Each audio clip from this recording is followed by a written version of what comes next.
ဗီဇာအတွက်လိုတဲ့ဟာတွေဒါတွေအကုန်လုံးကိုပြပြပေးသွားပါမယ်ဒီ webinar ကိုတော့ကျွန်တော်တို့က recording လည်းလုပ်ထားတယ်ပြီးတော့ Facebook မှာလည်း live လွှင့်ထားတာဖြစ်တဲ့အတွက်နောက်ပိုင်းကျရင်ထပ်ပြီးတော့ကြည့်ရှင်တယ်ဆိုလည်းသွားပြီးတော့ကြည့်လို့ရတယ်နားထောင်လို့ရပါတယ်ပြီးတော့တစ်ဆက်တည်းကျွန်တော်တို့ဒီ at the end of the webinar ကျရင် Q&A session လည်းပါမယ်ပြီးရင်ကျွန်တော်တို့ဒီကျွန်တော်နဲ့အတူဒီနေ့ next supplier visa officer ကိုရိုင်းကလည်းပါဝင်ထားတယ်ဆိုတော့သူကနေပြီးတော့မှ visa နဲ့ပတ်သက်ပြီးပြပြပေးသွားမယ်ဒါတွေအကုန်လုံးပြီးသွားပြီဆိုရင်တော့ကျွန်တော်တို့ Q&A ကိုသွားပေးပါမယ်ဆိုတော့ဒီ webinar ကတော့ I think တစ်နာရီကနေတစ်နာရီခွဲအတွင်းကြာနိုင်ပါတယ် Q&A မှာများရင်တော့9နာရီလောက်ဆိုရင်တော့ကျွန်တော်ပြီးသွားလိမ့်မယ်လို့ကျွန်တော်ပြောလိမ့်ပါတယ်ဆိုတော့let's start ကနေဒါရဲ့ capital city ကဘာဖြစ်မလဲအားလုံးကဒီကနေဒါရဲ့ capital city ဆိုရင် Toronto လို့ထင်ကြတယ်ဒါပေမဲ့တကယ်တမ်းတော့မဟုတ်ဘူးပေါ့နော်ကနေဒါရဲ့ capital city က Ottawa ဟုတ်တယ်ဆိုတော့ဒါကတော့ brain twister ပေါ့နော်ကနေဒါနဲ့ပတ်သက်လာရင်ကိုကဒီကနေဒါမှာကျောင်းသွားတက်ဖို့စဉ်းစားထားတယ်ဆိုရင်ပထမဆုံးမြင်တဲ့ city က Toronto တို့ဒီ British Columbia Vancouver တို့ဒီလိုမြို့တွေမြင်တယ်ဒါပေမဲ့တကယ်တမ်းဒီတခြားမြို့တွေလည်းအများကြီးရှိသေးတယ်ပေါ့နော်ကျွန်တော်ဒီနေ့မှာတော့ဒီ BC တို့um BC တို့ Ontario တို့အပြင်တခြားစဉ်းစားလို့ရတဲ့မြို့တွေအကြောင်းကိုလည်းအသေးစိတ်ပြပြပေးသွားပါမယ်ကနေဒါ capital city က Ottawa ဟုတ်တယ်ကနေဒါမှာ province ဆိုပြီးတော့မှပြည်နယ်10ခုရှိတယ်အများစုကတော့ English လို့ပြောတယ်ပေါ့နော် Quebec ဘက်မှာဆိုရင်တော့ French လို့ပြောတယ်အဲ့တော့ဒီကနေဒါမှာကျောင်းတော်တက်မယ်ဆိုရင် PR တို့ဘာလို့လျှောက်တဲ့ချိန်ကြာရင်ဒီ French language တတ်ထားရဲဆိုလဲဒီက decent point နေပြန်ယူလို့ရတယ်ဒီကျောင်းအသေးစိတ်ကိုလည်းကျွန်တော်နောက်ပိုင်းကျရင်ဆက်ပြီးတော့ပြောပေးပါမယ်အမ်ဆိုတော့ဒီနောက်မှာဘာလို့ကျွန်တော် province တွေလိုက်ကြည့်မယ်ဆိုရင်နံပါတ်1ကဒီ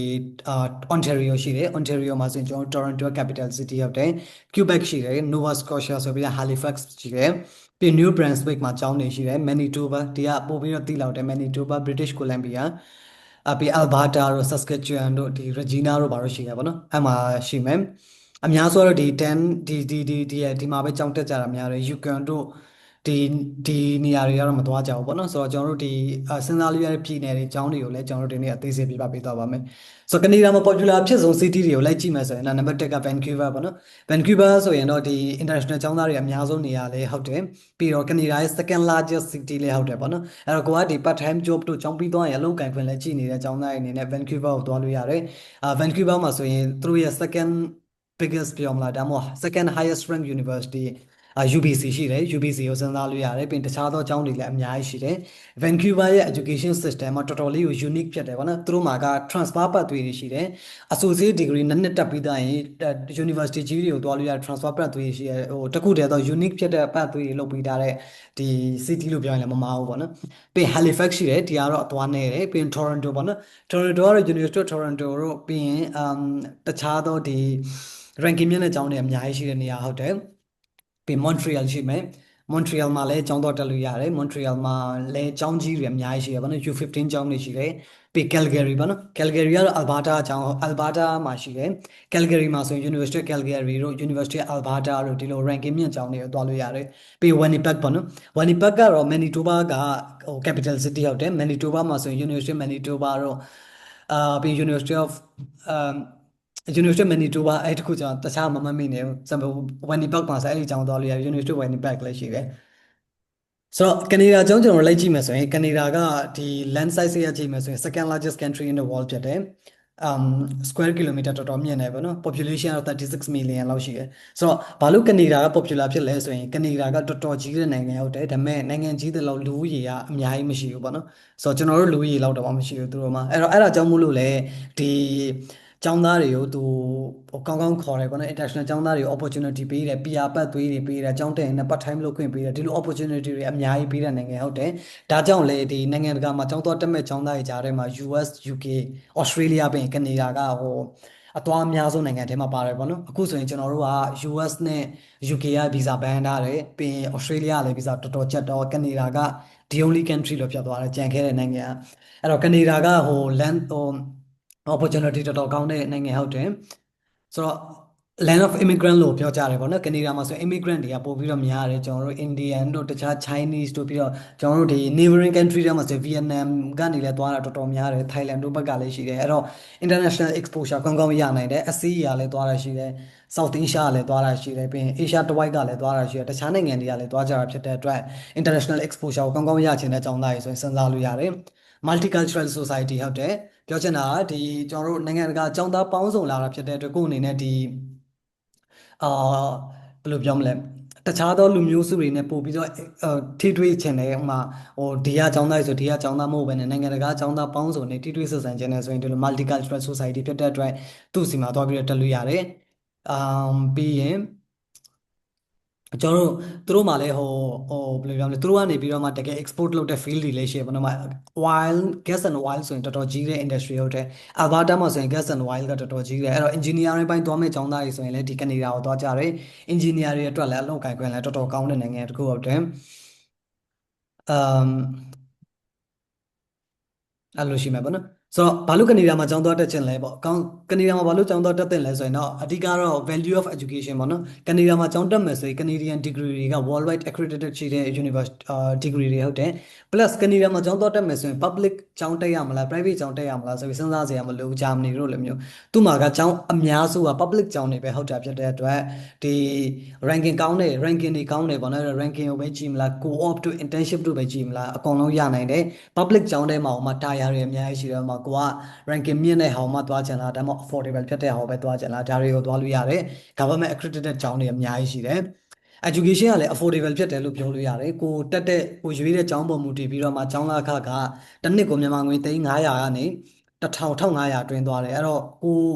ကိုသုံးချင်တဲ့ budget အလိုက်ဒီကျောင်းတွေကိုထပ်ပြီးတော့ရွေးချယ်လို့ရနိုင်တယ် scholarship တွေလည်းအများကြီးပေးတယ်ပေါ့နော် U Toronto တို့ UBC တို့ဆိုရင် scholarship အများကြီးပေးကြတယ်အဲ့တော့ scholarship တွေလည်းပြန်ပြီးတော့ရှောက်လို့ရတယ်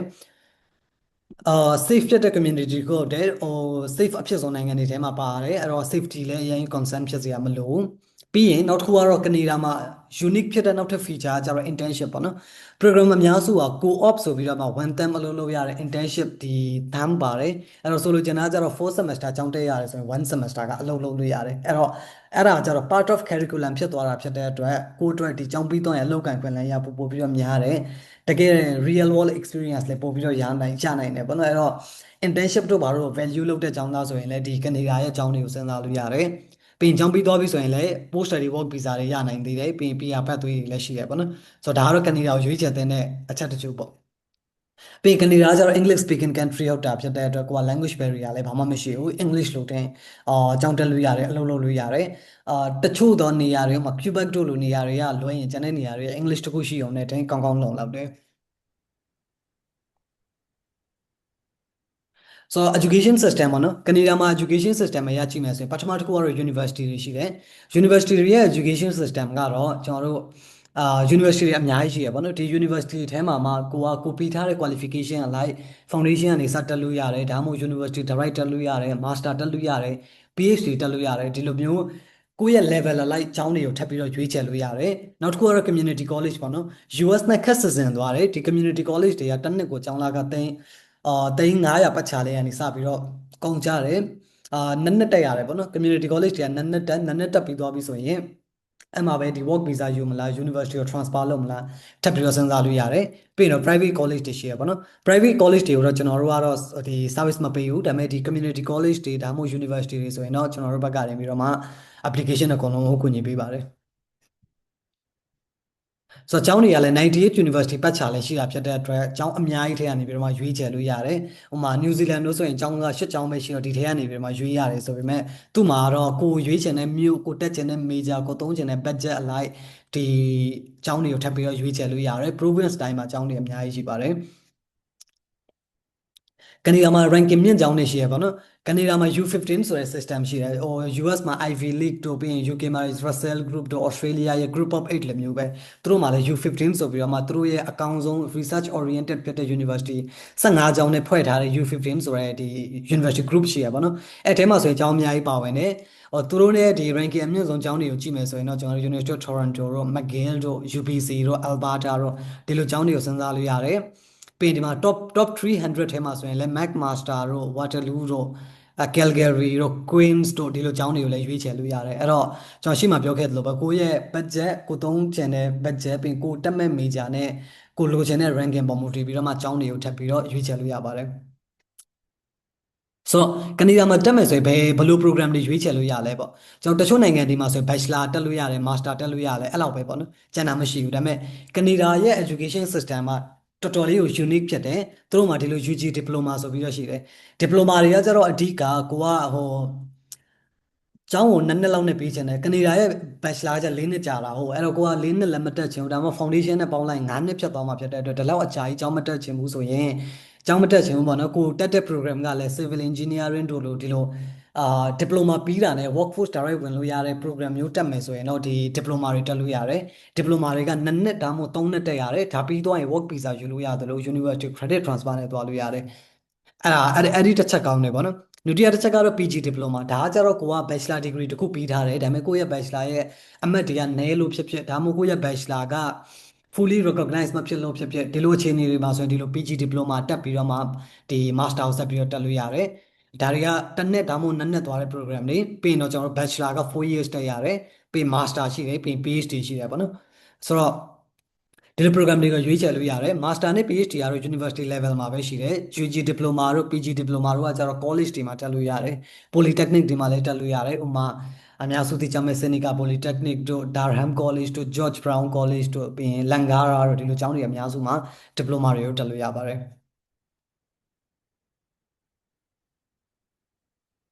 ်ပြီး college တွေပါနော် college တွေမှာတက်မယ်ဆိုရင်ဘယ်လို program တွေရွေးချယ်လို့ရလဲဆိုရင်ကျွန်တော်တို့ college တွေမှာသွားတက်မယ်ဆိုရင်တော့ uni diploma program တက်လို့ရတယ်ပြီးကိုက Vancouver ရဲ့ Vancouver ဟို BC ပေါ့နော် British Columbia ပြည်နယ်မှာဆိုရင်တော့ဒီလို University Transfer Program ဆိုပြီးတော့ရှိတယ်သူကကြတော့ associate degree ဆိုပြီးတော့2 နှစ်တက်ရတယ်ပြီးရင်60 credit ကို accumulate လုပ်ပြီးသွားရင် university ကိုတက်ပြီးတော့ transfer လုပ်လို့ရတယ်ပေါ့နော်အဲ့တော့2 နှစ်စာကကြတော့ကျောင်းသားခလည်းတက်တာတယ် cost လုပ်တယ်နည်းနည်းလေးနည်းသွားတော့ဒီလိုမျိုးဒီအရင်ဆုံး2 နှစ်ကို affordable ဖြစ်ဖြစ်တက်ပြီးတော့မှ ranking မြင့်တဲ့ကျောင်းတွေကိုပဲသွားကျင်တယ်ဆိုရင်ကျောင်းသားတွေအနေနဲ့ဒီလို uni transfer program တွေကိုတက်လို့ရတယ်ပြီးရင် bachelor ရှိမယ်ပြီးရင် PG diploma တွေရှိရပါတော့ဒီလို program တွေတက်လို့ရတယ်ဆိုတော့ကျွန်တော်တို့ duration တွေကြည့်မယ်ဆိုရင်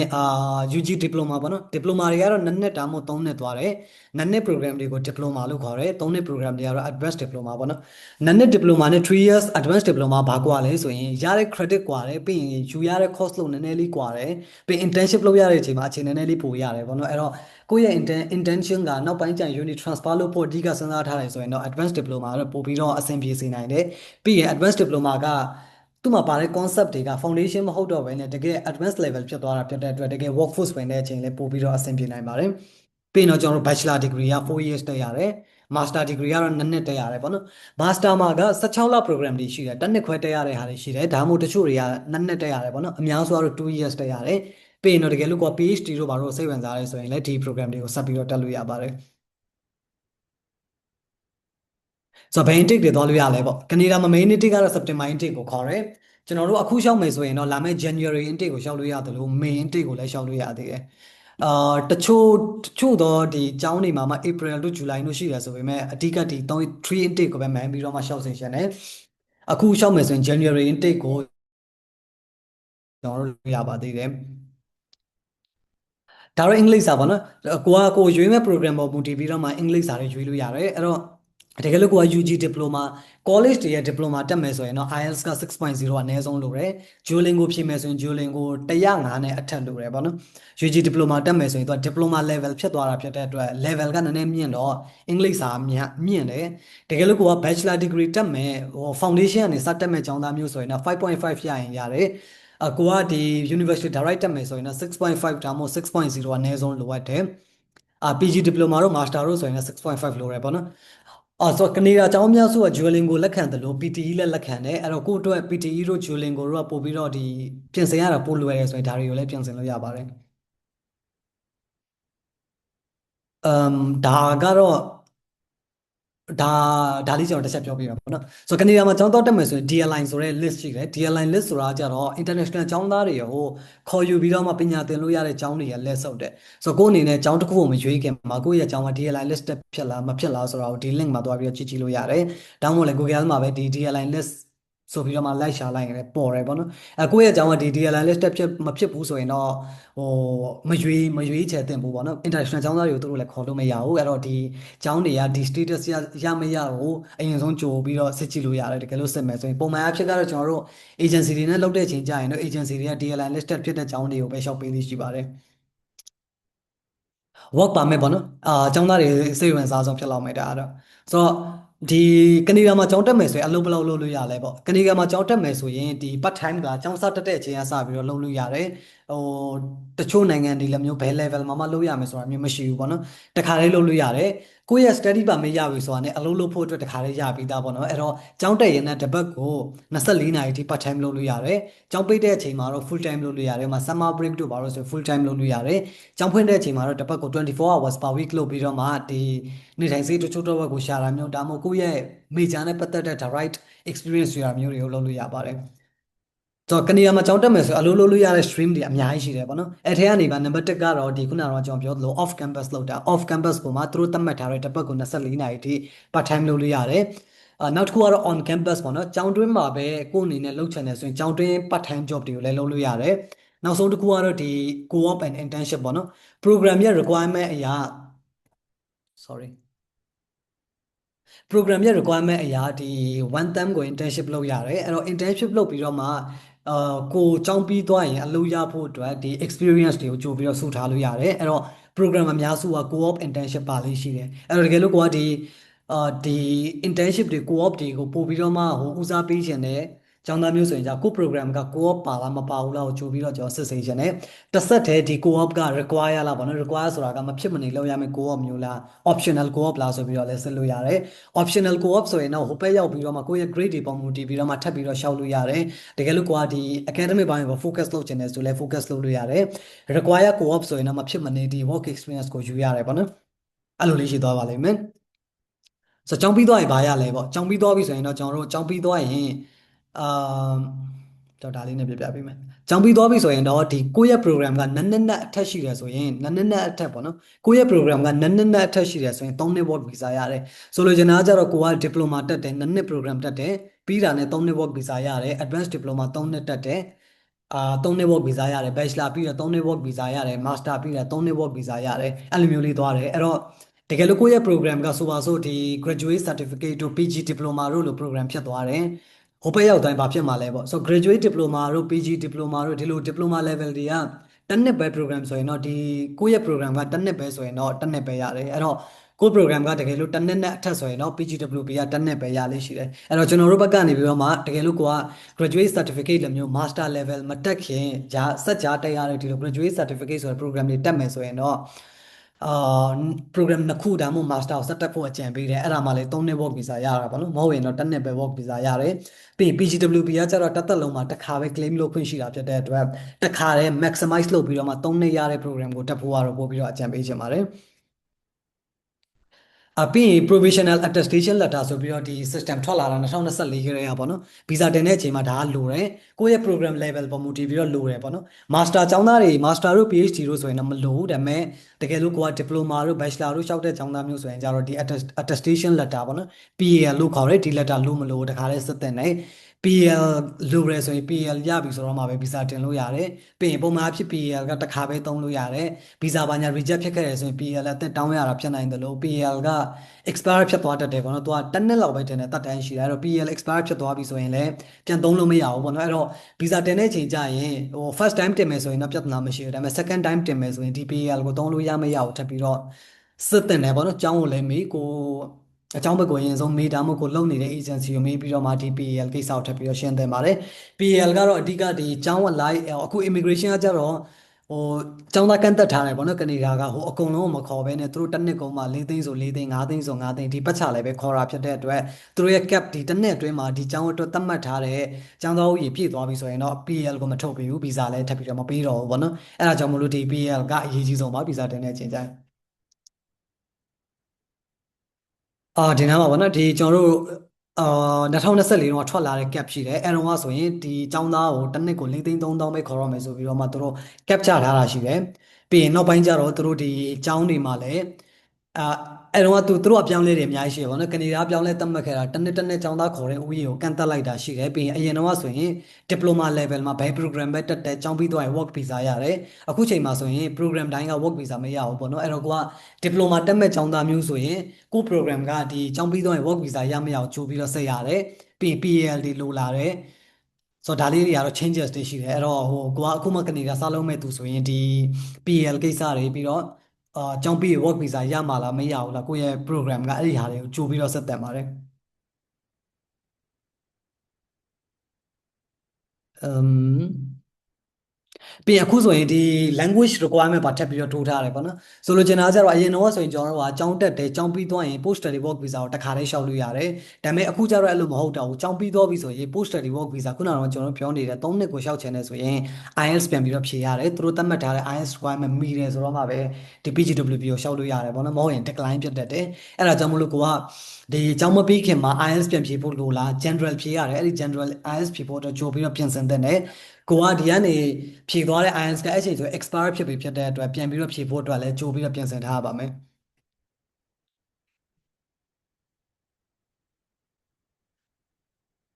ဆိုတော့ဒီနားမှာကျွန်တော်တို့ဒီ bachelor နဲ့ master တက်မဲ့ကျောင်းသားမဟုတ်ရင် field of study requirement eligible field of study ဆိုပြီးတော့မှတို့ထုတ်လာတာရှိတယ်။ဒါဘာလို့ဆိုလိုလဲဆိုရင်ကိုက diploma တက်မဲ့ကျောင်းသားမျိုး graduate certificate ဆိုတဲ့ program တွေတက်မဲ့ကျောင်းသားမျိုးဆိုရင်ကိုယ့်ရဲ့ program က PGWP ရမရအောင်ပြန်ပြီးတော့ဆက်ရတယ်။သူတို့ခဏပြောင်းနေပါတော့ခဏပြောင်းနေမှာ program တွေကိုထည့်လိုက်ဖြုတ်လိုက်ထည့်လိုက်ဖြုတ်လိုက်လုပ်ပြီးတော့မှအခုနောက်ဆုံးကတော့ stable တော်တော်ဖြတ်သွားပြီ။ဆိုတော့သူတို့ PGWP ပေးတဲ့ field တွေကိုလိုက်ကြည့်မယ်ဆိုရင်တော့ agriculture ပေါ့နော် agriculture ဘိုင်းကိုသူကပို့ပြီးတော့မှ push လုပ်နေတာဖြစ်တဲ့အတွက် agriculture ဘိုင်းမှာတက်မယ်ဆိုရင် PGWP ရတယ်ပြီး education ဘိုင်းပေါ့နော် early childhood တို့ education တို့ teaching တို့ဒီလို program တွေဆိုရင်လည်း PGWP ရတယ်ပြီး healthcare related ပေါ့နော် healthcare nursing practical nursing တို့ပြီးရင်ကျွန်တော်တို့တခြားသောဒီ biotechnology တို့ဒီလို program တွေဆိုရင်လည်း PGWP ရသေးတယ်ပြီး STEM subject တွေပေါ့နော် STEM subject တွေဆိုတာက engineering IT ဘိုင်းပြီးရင် science ဘိုင်း biology တို့ဘာလို့ပေါ့ဒီလို science ဘိုင်းပြီး mathematics နဲ့ related program တွေဆိုရင်လည်းရနိုင်တယ်ပြီး trade နဲ့ related program တွေပြီး transportation logistics ပေါ့နော်ဒါကတော့ supply chain and logistics ဆိုရင်လည်းရတယ်အဲ့တော့ကျွန်တော်ဒီထဲမှာကြည့်မယ်ဆိုရင် business related program တွေကမပါတော့ဘူးအဲ့တော့ diploma တက်မဲ့ကျောင်းသားအောင်မှာကိုက business ဘိုင်းစိတ်ဝင်စားရဲဆိုရင်တော့ကိုယ့်ရဲ့ business program က PGWP ရမယ့်အောင်ကြိုပြီးတော့ဆက်ရတယ်အာကျွန်တော်သတိထားပြီးသလောက် business မှာဆိုရင် insurance ဆိုတဲ့တစ်ခုရှိရပါတော့ insurance ဆိုပြီးတော့မှ business insurance ဆိုတဲ့ program က PGWP ရတယ်ပြီးရင် supply chain and logistics ဆိုပြီးတော့မှအဲ့တစ်ခုကရတယ်ဘောနော်အဲ့တော့နှစ်ခုသုံးခုလောက်ပဲရှိတော့တယ်ဒါကြောင့်မလို့ကိုက business တက်မဲ့ကျောင်းသားမျိုးဆိုရင်တော့ဒီ program ပြီးရင်ကိုယ့်ရဲ့ goal ကဘာလဲပေါ့နော်ဒီ program ပြီးရင် associate degree ပြီးပြီးတော့ university ကို direct transfer လုပ်ချင်တာလားဒါမှမဟုတ်ကျောင်းပြီးတော့ရင် work visa ယူပြီးတော့မှအလုပ်လုပ်ချင်တာလားကြိုပြီးတော့စမ်းစစ်တင်တယ်တကယ်လို့ကိုကအလုပ်ကိုလုပ်ချင်တဲ့ကျောင်းသားဆိုရင်တော့အဲ့ဒါ program ပြောင်းမလားဒါမှမဟုတ်ဒီ business ထဲမှာ supply chain related program ကိုသွားမလားဒါမှမဟုတ် university ဟိုမှာ college university ဟိုမှာ foundation ကနေစတက်မလားဒါကိုကြိုပြီးတော့စဉ်းစားထားဖို့လိုပါတယ်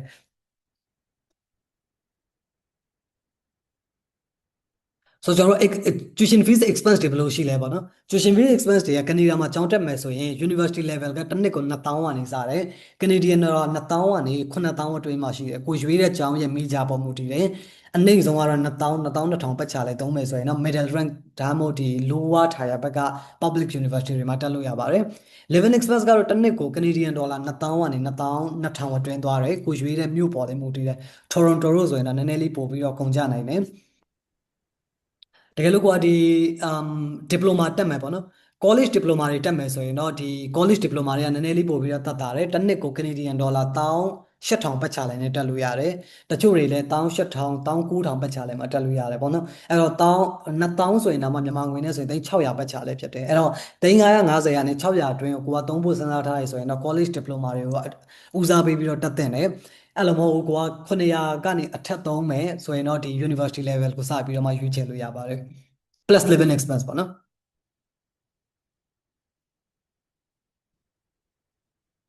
อืมပြီးတော့ကျွန်တော်တို့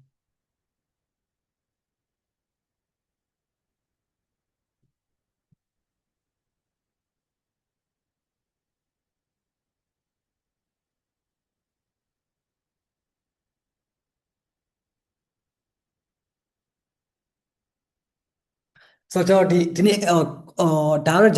general information ပေါ့နော်ဆိုတော့ကျွန်တော်ထပ်ပြီးတော့ recap လုပ်ပေးရရင်ကနေဒါမှာကျောင်းသွားတက်မယ်ဆိုရင်ကျွန်တော်တို့ September January ပြီးတော့ဒီမေပေါ့နော် day and date တွေကိုရွေးချယ်လို့ရတယ်အဲ့တော့အခုလောလောဆယ်ကျွန်တော်တို့ entry requirement ကိုစပြီးတော့ပြောပြပေးပါမယ် entry requirement ဘိုင်းကိုကြည့်မယ်ဆိုရင်တော့ကျွန်တော်တို့ high school level ကိုပြီးထားပြီဆိုရင်စပြီးတော့တက်လို့ရတယ်ဒါမှမဟုတ်ကိုက high school မပြီးသေးဘူးဆိုရင်ဒီ ကနေဒါမှာသွားပြီးတော့မှ high school တက်လို့ရတဲ့ option တွေလည်းရှိပါတယ်ဆိုတော့တကယ်လို့ကိုကမြန်မာနိုင်ငံမှာ6တန်း10တန်းဒါမှမဟုတ်ဒီ6တန်း10တန်း level ကိုပဲပြီးထားရဆိုရင်ကနေဒါမှာသွားပြီးတော့မှ OSH တွေ program ကိုတက်လို့ရတယ်ကနေဒါ public ကျောင်းတွေမှာဒါမှမဟုတ် public ဒါမှမဟုတ် private ကျောင်းတွေမှာသွားပြီးတော့မှဒီ high school ကိုတက်လို့ရတယ်ပေါ့နော်ကိုက grade 10ပြီးထားရဆို grade 11နဲ့12သွားတက်လို့ရတယ် grade 11လောက်ထိဒီမှာပြီးထားတယ်ဒါမှမဟုတ်ကိုက O level တို့ GED တို့ပြီးထားပြီးတော့မှကိုယ့်အသက်ကငယ်သေးတယ်ဥမာ16တို့19ပတ်ချလဲဆိုရင်တော့ဒီ OSHD program ကိုကနေဒါမှာတွတ်တက်ပြီးတော့မှ university ကိုဆက်တက်လို့လည်းရတယ်ဒါ option 1ပေါ့နော်အဲ့တော့ဒီ high school level ကိုတက်မယ်ဆိုရင်တော့ဒီကျောင်းမှာပဲနေရတယ်အစားအသောက်ကလည်းကျောင်းဘက်ကနေပဲစီစဉ်ပေးတာများတာဖြစ်တဲ့အတွက်တစ်နှစ်ကို3000ကနေ1200အတွင်းမှာကုန်နိုင်တယ်ဒေါ်မတို့ဘာလို့လဲတခါလေးပါပြီးသားပေါ့နော်ဒါက number 1 option တကယ်လို့ကိုကိုမှာ O level ပြီးထားတယ်ဒါမှမဟုတ် GED ပြီးထားတယ်ဆိုရင်တော့ university တွေရဲ့ foundation ကနေစတက်လို့ရတယ်ဆိုတော့ကျွန်တော်တို့ foundation ကနေစတက်မယ်ဆိုရင် foundation တစ်နှစ်တက်ရတယ် bachelor ကို4နှစ်တက်ရတယ်အဲ့တော့ total က9နှစ်ပတ်ချာလေးဖြစ်သွားလိမ့်မယ်အဲ့တော့ foundation ကနေလက်ခံတဲ့ university ကတော်တော်နည်းတယ်ပေါ့နော်ကျွန်တော်တို့ UK တို့ Ireland တို့ New Zealand တို့မှာဆိုရင်ကျောင်းတိုင်းနှီးပါးမှာ foundation ရှိတယ်ဆိုပေမဲ့ကနေဒါမှာ foundation year ဆိုပြီးပေးတဲ့ကျောင်းက9ကျောင်းလောက်ပဲရှိတယ်အဲ့တော့ဒီကျောင်းတွေကိုကိုကကြိုက်တယ်ဆိုရင်တော့ဒီကျောင်းတွေကိုသွားတက်လို့ရတယ်တကယ်လို့မဟုတ်ဘူးဆိုရင်တော့ကျွန်တော်တို့ဒီတကယ်လို့အဲ့လိုမဟုတ်ဘူးဆိုရင်တော့ကျွန်တော်တို့college တွေကမှဒီ diploma program တွေကိုသွားတက်လို့ရတယ်ပေါ့နော်အဲ့တော့ university တွေကိုတက်ဖို့အတွက်ဆိုရင် O level ပြီးထားလို့ရတယ်ဒါမှမဟုတ် GED ပြီးထားရင်လည်းလက်ခံတယ်ဒါမှမဟုတ်မြန်မာ matriculation ပေါ့နော်မြန်မာ10တန်း12တန်းဒါပြီးထားရင်လည်းလက်ခံတယ်ကနေဒါကျောင်းလျှောက်မယ်ဆိုရင် SCT ACT တို့က mandatory မလိုအပ်ဘူးcollege တွေ university တွေ foundation တွေတက်ရင်ဒါတွေကလည်းမကြည့်ဘူးပေါ့နော်အဲ့တော့အဓိကကိုကပြင်ရမှာကကိုယ့်ရဲ့ high school qualification ရယ်ပြီးတော့အင်္ဂလိပ်စာအတွက်ဆိုရင် Duolingo ပြင်ထားရင်ရတယ်အဲ့တော့ဒါလေးတွေပြင်ဆင်ပြီးတော့မှကျောင်းလျှောက်ထားလို့ရတယ်တကယ်လို့ကိုကမြန်မာနိုင်ငံမှာ OSHD ဒါမှမဟုတ် A level ပြီးထားရဆိုရင်ကနေဒါရဲ့ university ကို direct တက်လို့ရတယ်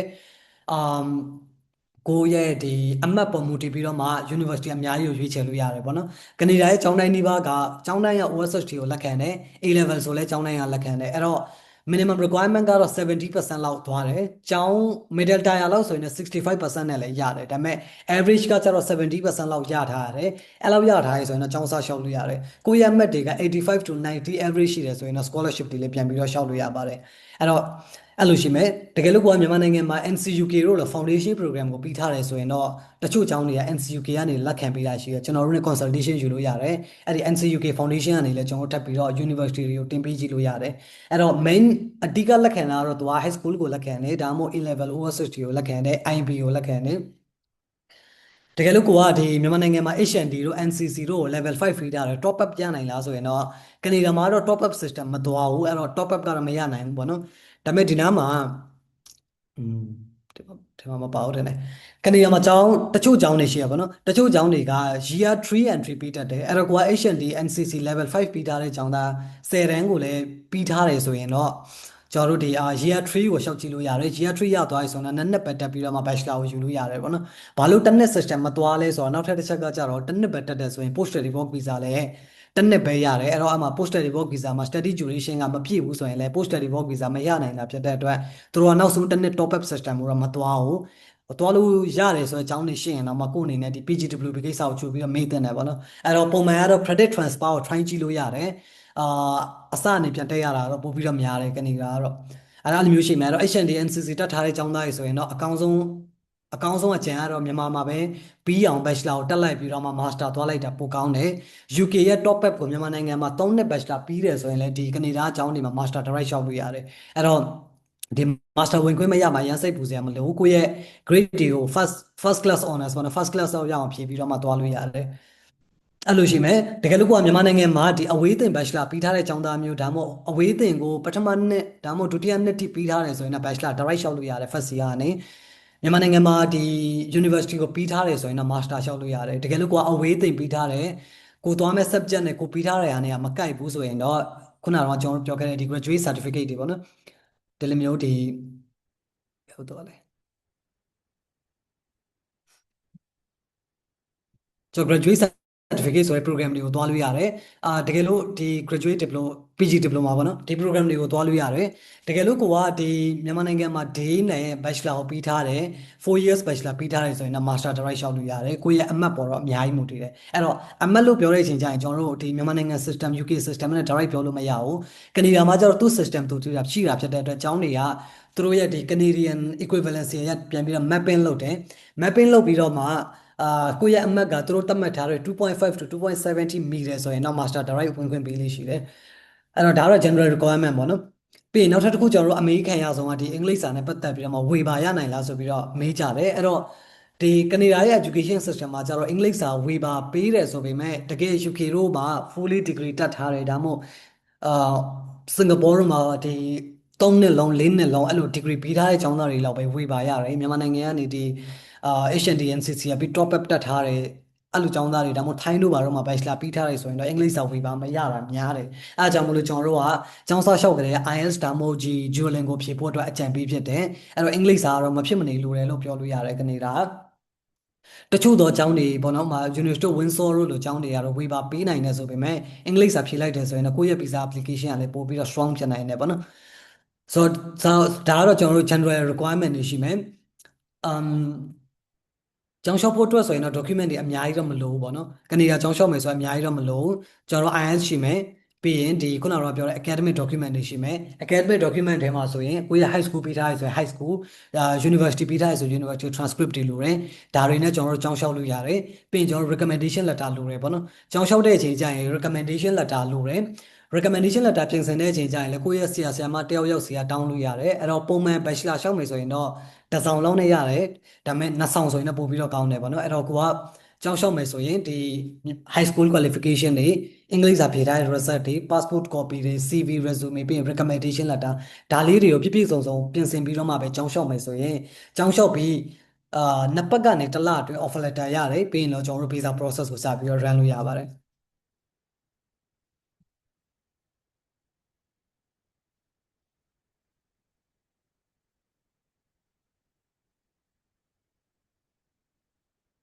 ပြီးရင်ကျွန်တော်တို့ကနေဒါမှာ scholarship ပေါ့နော်ကနေဒါမှာ scholarship ပေးတာတော့တော်တော်လေးနည်းတယ်အဲ့တော့ scholarship တွေအကြောင်းလိုက်ကြည့်မယ်ဆိုရင်ဒီ college တွေမှာဆိုရင်သူ entrance scholarship ဆိုပြီးတော့မှ Canadian dollar 2000လောက်ပေးလို့ရှိတာ first year အတွက်ဒါပေမဲ့တကယ်ဟို generous ဖြစ်တဲ့20 30 50 100ဒီလို scholarship ပေးတာတော်တော်ရှားတယ်ပေါ့နော်တကယ် scholarship ပေးတဲ့အကြောင်းတွေကတော့ဟို ranking မြင့်ကျောင်းတွေဖြစ်တဲ့ဥမှာ Toronto မှာလည်း scholarship ရှိတယ် UBC တို့ McMaster တို့ဒီလို ranking မြင့်ကျောင်းတွေကိုကိုက OSS ဒီလို A level တို့ပြီးထားရဆိုရင်တော့ direct လျှောက်လို့ရတယ်ဒီလိုကျောင်းတွေကတော့ scholarship ပို့ပြီးတော့ပေးလို့ရှိရပါတော့အဲ့တော့ ranking မြင့်လေ scholarship ပို့ပြီးတော့ရနိုင်လေပုံမှန်ဒီ middle tier ကျောင်းတွေကတော့ scholarship ပေးလို့မရှိဘူး scholarship ကိုသူတို့ပြန်ပြီးတော့စစ်တဲ့အချိန်ကျရင်လည်းကိုရေးထားတဲ့ essay တွေပြီးရင်တခြားသော extracurricular activity တွေကိုကြည့်ပြီးတော့မှ merit based scholarship ကိုပြန်ပြီးတော့ပေးလို့ရှိတယ်အဲ့တော့ limited ဖြစ်တယ်ဒါပေမဲ့ကျွန်တော်တို့ဘက်ကတော့ပြန်ပြီးတော့ try ပေးလို့ရပါတယ်ဒီ scholarship တွေကိုအဲ့တော့ဒါကတော့ဒီကနေဒါမှာ popular ဖြစ်တဲ့ကျောင်းတွေပေါ့နော်မြန်မာကျောင်းသားတွေအသွားအများဆုံးကျောင်းတွေ Regina ရှိတယ်Saskatchewan ဆိုတဲ့ပြည်နယ်မှာရှိတဲ့အကျောင်းဟုတ်တယ် Pizza Glory မြင့်တဲ့အကျောင်းပေါ့နော်ပြီးရင်ဒီမြန်မာကနေအသွားအများဆုံး Seneca Polytechnic ဆိုတာရှိတယ် Lakehead University ရှိတယ် Master တက်တဲ့ကျောင်းသားတွေအသွားများတယ်ပြီးရင်ကျွန်တော် Fanshawe College ပေါ့နော်ဒီ GED တို့ဘာလို့ direct လက်ခံတယ်um Toronto Metropolitan Foundation ကနေသွားလို့ရတယ်ကျွန်တော် Georgian College မှာ Biotechnology Program ကောင်းတယ်Manitoba မှာ Foundation ကနေစတက်လို့ရတယ် Simon Fraser မှာလည်း Foundation ကနေစတက်လို့ရတယ်ဒီလိုမျိုးပေါ့နော်အဲ့ဒါကျောင်းပေါ်မူတည်ပြီးတော့မှကျွန်တော်တို့ scholarship ရဲ့ average တွေကိုလိုက်ကြည့်မယ်ဆိုရင်2000 3000ကနေစပြီးတော့ကျောင်းကြီးရင်ကြီးသလိုတော့1000တိပေးလို့ရှိရဲဒါပေမဲ့1000တို့ဘာလို့ကကျွန်တော်တော်တော်လေး extremely တော့ competitive ဖြစ်တယ်ပေါ့နော် scholarship တွေကအဲ့တော့ကနေဒါမှာကျောင်းလျှောက်မယ်ဆိုရင်ဒီသတိထားမယ့်အချက်တချို့ရှိတယ်အဲ့ဒီထဲမှာဟိုဒီအင်္ဂလိပ်စာကတော့ basic necessity ပေါ့နော်ဒုတိယတစ်ခုကဘာရှိလဲဆိုရင် education gap ကို့မှာ education gap အများများတယ်ဆိုရင်ကနေဒါကျောင်းတွေက reject ကနေဒါကျောင်းတွေက reject မလုပ်ဘဲနဲ့ immigration reject လုပ်တတ်တယ်အဲ့တော့ကိုကကျောင်းပြီးခဲ့တာလွန်ခဲ့တဲ့9နှစ်10နှစ်လောက်ကအခုမှစပြီးတော့ university စတက်မဲ့ကျောင်းသားမျိုးဆိုရင်ဒီမှာ education gap က9နှစ်နဲ့အထက်ရှိရဆိုရင် visa မှာ risk ရှိရပါတော့အဲ့ဒါကြောင့်မလို့ကို့မှာ education gap တွေရှိရဆိုရင်ဒီ gap တွေအကုန်လုံးကိုတေချာ explain လုပ်ဖို့လိုတယ် education gap ဆိုတာကိုကျောင်းပြီးခဲ့တဲ့အချိန်ကနေစပြီးတော့အခုချိန်ထိအချိန်ကြားထဲမှာ ဟိုဘာလုပ်နေလဲပေါ့နော်ဒီ gap period ကိုပြောတာဟုတ်တယ်ဆိုတော့ဒီ gap period အတွင်းမှာကိုကအလုပ်လုပ်နေရဆိုရင် work recommendation letter တွေပြလို့ရတယ်ကျောင်းတက်နေရဆိုရင်ကျောင်းတက်နေကျောင်း documentation တွေပြလို့ရတယ်ဒါတွေပြပြီးသွားရင်တင်လို့ရတယ်အဲ့တော့အကောင်းဆုံးကတော့ကနေဒါကိုကိုက education gap အနည်းဆုံးနဲ့လျှောက်တာကောင်းတယ်ဟိုမှာဟိုကျောင်းအခု recently ပြီးထားတယ်ဒါမှမဟုတ်မနစ်ကပြီးခဲ့တယ်အခုကနေဒါကို try မယ်ဆိုရင်တော့အဆင်ပြေတယ်တကယ်လို့ကိုက master သွားမဲ့ကျောင်းသားမျိုးဆိုရင်တော့ education gap ကဟို education gap ရှိလဲ work recommendation letter တေချာပြပြီးတော့သွားလို့ရတယ်ဒါပေမဲ့ bachelor တို့ diploma တို့အခုမှစတက်မဲ့ကျောင်းသားမျိုးဆိုရင်တော့တက်နိုင်တယ်များ education gap ကအနှိမ့်ဆုံးဖြစ်အောင်ရှောက်ထားတဲ့နယ်ပေါ့နော်အာဒီတခုကိုနည်းနည်းသတိထားတဲ့နယ်ပြီး first choice ကလည်း relevant ဖြစ်အောင်ပဲပေါ့နော်ဆိုလိုချင်တာကကို high school ပြီးခဲ့တယ်ပြီးရင်ဂျားထဲမှာကိုလေ့လာနေတဲ့ဟာတွေကိုလုပ်နေတဲ့အလုပ်တွေကကိုသွားမဲ့ major နဲ့ relevant လုံးဝမဖြစ်ဘူးဆိုရင်လည်း visa reject ဖြစ်နိုင်တယ်အဲ့တော့ကိုကဒီဥမာ high school ပြီးတယ်ပြီးတော့မှဒီ engineering related program တွေကိုတောက်လျှောက်လေ့လာနေတယ် online study တွေလုပ်တယ် internship တွေစဉ်းစားတယ်ဒါမှမဟုတ်တခြားသော experience တွေကိုယူထားတယ်အဲ့ဒီကတဆင့်အခုသွားမယ့် program ကလည်း engineering ပိုင်းမှာဆိုရင်တော့ relevant ဖြစ်တာဖြစ်တဲ့အတွက်ထပ်ပြီးတော့ explain လုပ်လို့ရတယ်ဥမာဒီ education gap အတွင်းမှာဒီ engineering ဘိုင်းကိုလေ့လာရင်းနဲ့ဒီ concept တွေကိုပေါ့နော် advanced level ထပ်ပြီးတော့နားလည်ချင်တာမို့လို့university တက်ဖို့အတွက်ဆုံးဖြတ်လိုက်တာဆိုပြီးတော့ရှင်းပြလို့ရတယ်အဲ့တော့ကိုယ့်ရဲ့ story ကကျတော့ make sense ဖြစ်ဖို့လိုတယ်ဘာလို့ဘာလို့ကျောင်းအခုမှစတက်မလဲဆိုတဲ့ဟာကို immigration ကို justify လုပ်တဲ့အချိန်မှာသူတို့ဘက်ကနေပြီးတော့မှဒါကိုလက်ခံဖို့လိုတယ်ဆိုတော့ကိုယ့်ရဲ့ academic grade တွေကလည်းကောင်းဖို့လိုတယ်ဟိုအင်္ဂလိပ်စာတို့အမှတ်အရန်နည်းတယ်ပြီးရင် academic grade တွေကလည်းအရန် low ဖြစ်နေတယ်ဆိုရင်လည်း visa မှာ impact ရှိတယ်အဲ့တော့ကိုယ့်ရဲ့ academic grade တွေကိုလည်းတေချာပြင်ဆင်ထားတဲ့ဥမာကိုယ့်ရဲ့ academic grade ကနည်းနည်းလေးနည်းနေရဆိုရင်တော့မှ IELTS တို့ဘာလို့တေချာပြင်ဆင်ပြီးတော့မှ IELTS အမှတ်ကောင်းအောင်လုပ်ပြီးတော့ဒီကိုယ့်ရဲ့ academic profile ကို strong ဖြစ်အောင်ထပ်ပြီးတော့ပြင်ဆင်လို့ရတယ်ပေါ့နော်ဆိုတော့ဒီနောက်မှာကျွန်တော်တို့ဒီ academic ဘိုင်းလဲအားနေတယ်ဒီ education gap တွေလည်းများတယ်ဆိုရင်ကြတော့ immigration ကဒီတကယ်ကျောင်းတက်မဲ့ကျောင်းသားမဟုတ်ဘူး genuine မဖြစ်ဘူးဆိုပြီးတော့ visa reject လုပ်တတ်တယ်အဲ့ဒါကြောင့်မို့လို့ဒီ education gap နဲ့ကိုယ့်ရဲ့ academic grade တွေကိုတော့နည်းနည်းသတိထားဖို့လိုပါတယ်အမ်ဆိုတော့ဒီကတော့ဒါကျောင်းနဲ့ပတ်သက်တာပေါ့နော်ကျွန်တော်တို့ကျောင်းနဲ့ပတ်သက်တာအများကြီးလဲ cover လုပ်ပြီးသွားတယ်အဲ့တော့ဒီတော်တော်များများ information လဲရပြီးပြီလို့ထင်တယ်ကျွန်တော်အခုမှတော့ဒီ visa အတွက်လိုအပ်တဲ့ documentation တွေကိုကျွန်တော်အသေးစိတ်ပြောလို့ရအောင်ကျွန်တော်တို့ visa officer ကနေပြီးတော့မှပြောပေးသွားပါမယ်ဒီ session မှာဆိုရင်တော့ visa အတွက်လိုအပ်တဲ့ SOP နဲ့တခြား requirement တွေကိုအသေးစိတ်လိုက်ပြောပြပြီးသွားအောင်မို့လို့ဒီသေချာလေးမှတ်ထားလို့ရတယ်ဒီဟာပြီးသွားပြီဆိုရင်လည်းကျွန်တော်တို့ Q&A session ကြရင်ကျောင်းသားတွေမေးတဲ့ question တွေကိုကျွန်တော်တို့ detail ဖြေပေးသွားမယ်အဲ့ဒီအချိန်ကျရင်တော့ scenario လိုက်သွားမှာဖြစ်တဲ့အတွက်အဖြေတွေကပို့ပြီးတော့ detail ကျသွားပါလိမ့်မယ်ဆိုတော့ကျွန်တော်တို့ visa officer ဒီအမဆုမြတ်ကိုဖိတ်ခေါ်ပါတယ်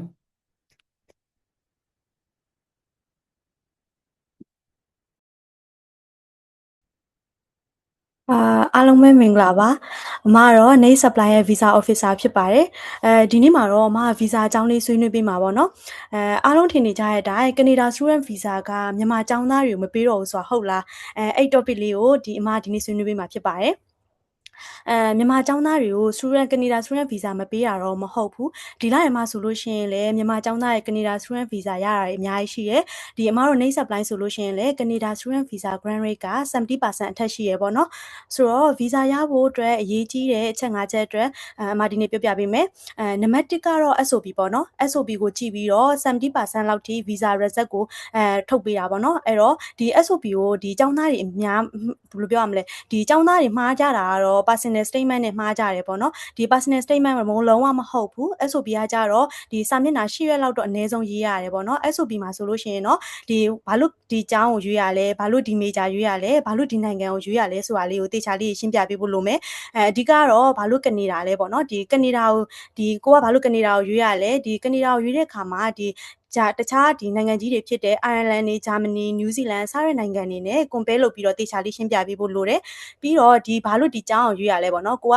Civil Engineering တက်မယ်ဆိုလို့ရှိရင်လည်း Civil Engineering ပတ်သက်တဲ့တခြားကောင်းတဲ့ကျောင်းတွေပေါ့နော်နှစ်ကျောင်းသုံးကျောင်းလောက်နဲ့ compare လုပ်ပြီးတော့ဘာလို့ဒီကျောင်းကိုကိုကရွေးဖြစ်တာလဲဆိုတာကိုတေချာလေးရှင်းပြပေးဖို့လိုတယ်ဒီကိုကဒီ major ကိုရွေးထားရဆိုလို့ရှိရင်လည်းကိုကဘာလို့ဒီ major ကိုရွေးထားရလဲဒီ major ရဲ့အကြောင်းကိုကိုကအရင်ကစိတ်ဝင်စားတာလားဘယ်တော့နည်းစိတ်ဝင်စားပြီးတော့အခုဒီဟာကိုရွေးဖြစ်တာလဲဆိုတာကိုတေချာလေးရှင်းပြပေးဖို့လိုတယ်နောက်ဆုံးချက်ကတော့ career plan ပေါ့နော်ဒီကိုကကြောင်းပြီးသွားပြီဆိုလို့ရှိရင်ဒီနောက်ဒီ2နှစ်ကနေ5နှစ်အတွင်းမှာဒီကိုပိုင်လုပ်ငန်းလုပ်တယ်ဆိုတာမျိုးမဟုတ်ဘဲနဲ့ဒီကိုရဲ့ဒီ major နဲ့ပတ်သက်ပြီးတော့မှ job position လေးတွေဘယ်နိုင်ငံမှာအလုပ်ရမယ်ဆိုတာလေးတွေကိုတေချာလေးရှင်းပြပေးဖို့လိုတယ်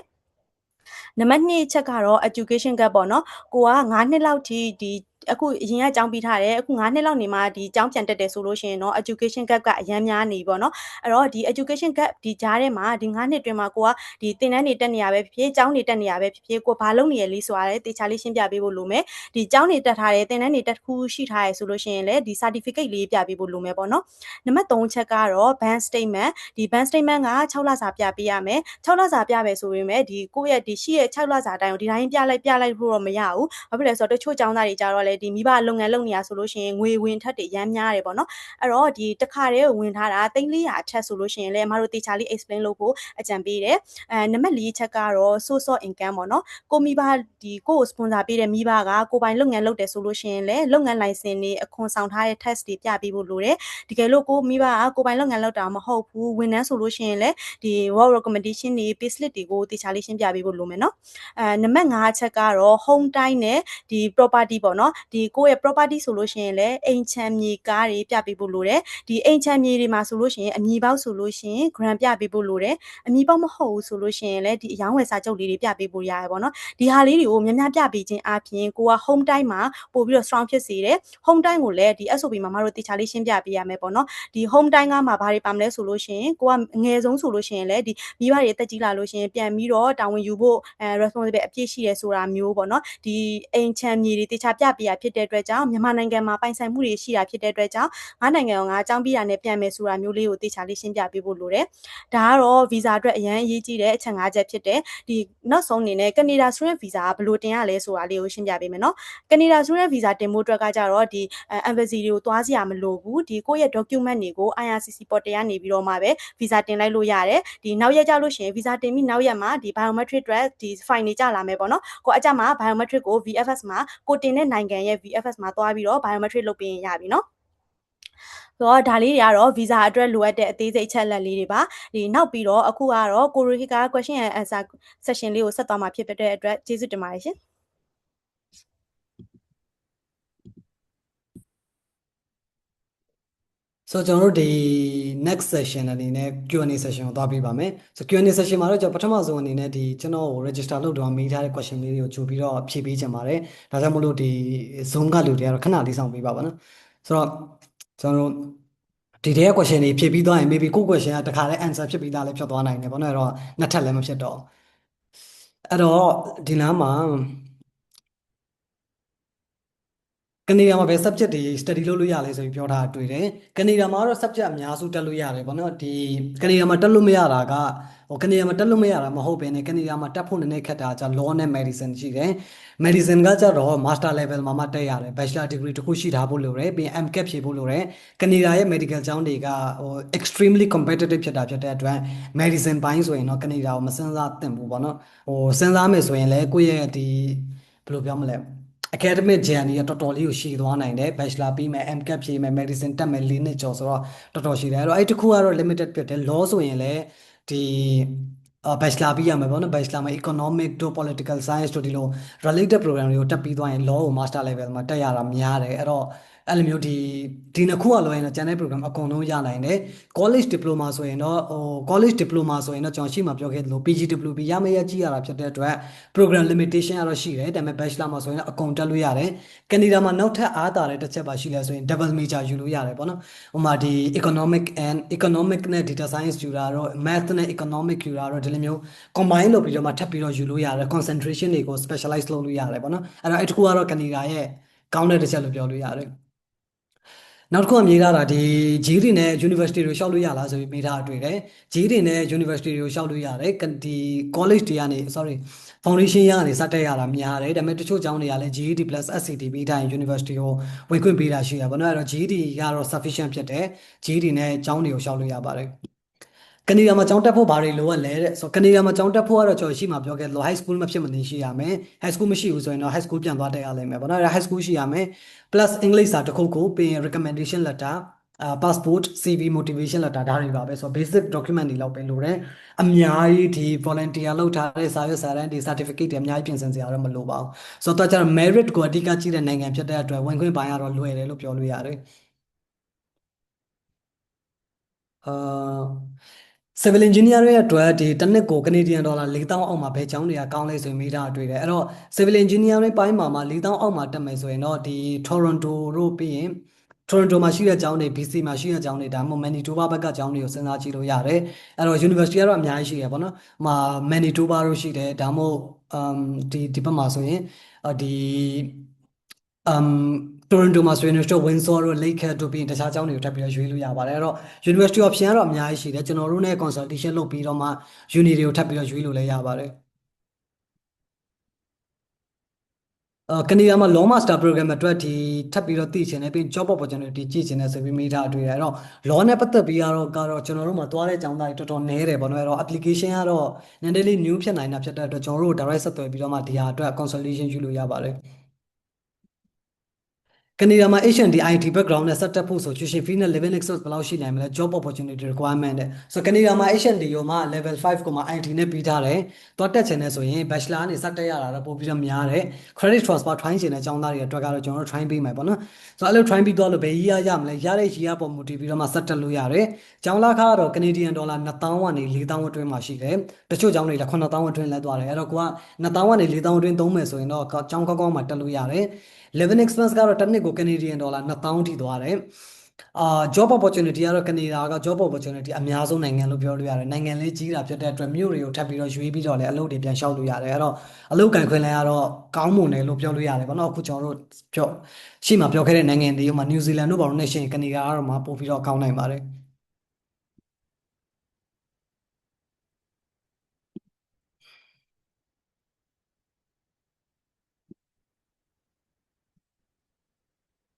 ပြီးရင်တော့ကျွန်တော်တို့ဒီနားမှာဒီ visa application တဲ့ requirement နဲ့ how to ခဏလေးနော် visa application တဲ့ requirement နဲ့ how to maximize the chances to get accepted visa ရဖို့အတွက်ဘယ်လိုလုပ်ရမလဲဆိုမိတာတွေ့တယ်အဲ့တော့ visa ရဖို့အတွက်ဆိုရင်တော့ကျွန်တော်ရှိမှာမဆုမြင့်ပြောပြခဲ့သလိုပဲဒီ SOP ကိုသေချာပြင်ဆင်ဖို့လိုတယ်ကျွန်တော်တို့ SOP တွေလိုက်ကြည့်လိုက်ရင်တခါတည်း reject ဖြစ်ပြီးတော့ရောက်လာတဲ့ចောင်းသားတွေမကြည့်လိုက်ရင်တစ်မျက်နှာပဲရေးထားတယ်နှစ်မျက်နှာလောက်ပဲရေးထားတဲ့ SOP အတွေ့ရပါတော့အဲ့တော့ကိုယ့်ရဲ့ SOP ကတော်တော်လေးအရေးကြီးတယ်အဲ့တော့ SOP ကိုသေချာပြင်ဆင်သင့်တယ် bank account ပြင်တဲ့အချိန်ကျရင်လည်း bank ထဲမှာငွေအမောက်ကို stable ဖြစ်အောင်ပြရတယ် income source တွေသေချာပြရတယ်ဆိုရင်တော့ visa ရနိုင်ပါတယ် I can uni without bachelor. I want to know I can attend uni without bachelor. Bachelor မရှိဘဲနဲ့ university တက်လို့ရလားလို့မသိချင်တာတဲ့ master level မှာတော့ bachelor မရှိဘဲနဲ့ master direct တက်ချင်တယ်ဆိုရင် executive MBA ဆိုတဲ့ program မျိုးတက်လို့ရတယ်ကို့မှာ work experience က executive level မှာ9နှစ်နဲ့တက်ရှိဖို့လိုတယ်ပေါ့နော်အဲ့လိုမျိုးရှိရဆိုရင် EMBA ဆိုတဲ့ program ကိုကျွန်တော်တို့ရှောက်ပေးလို့ရတယ်တခြားဟို general ဘယ်လိုပြောမလဲ general information အနေနဲ့ကတော့ bachelor ရှိမှပဲ master တက်လို့ရပါတယ် which pathway should I join okay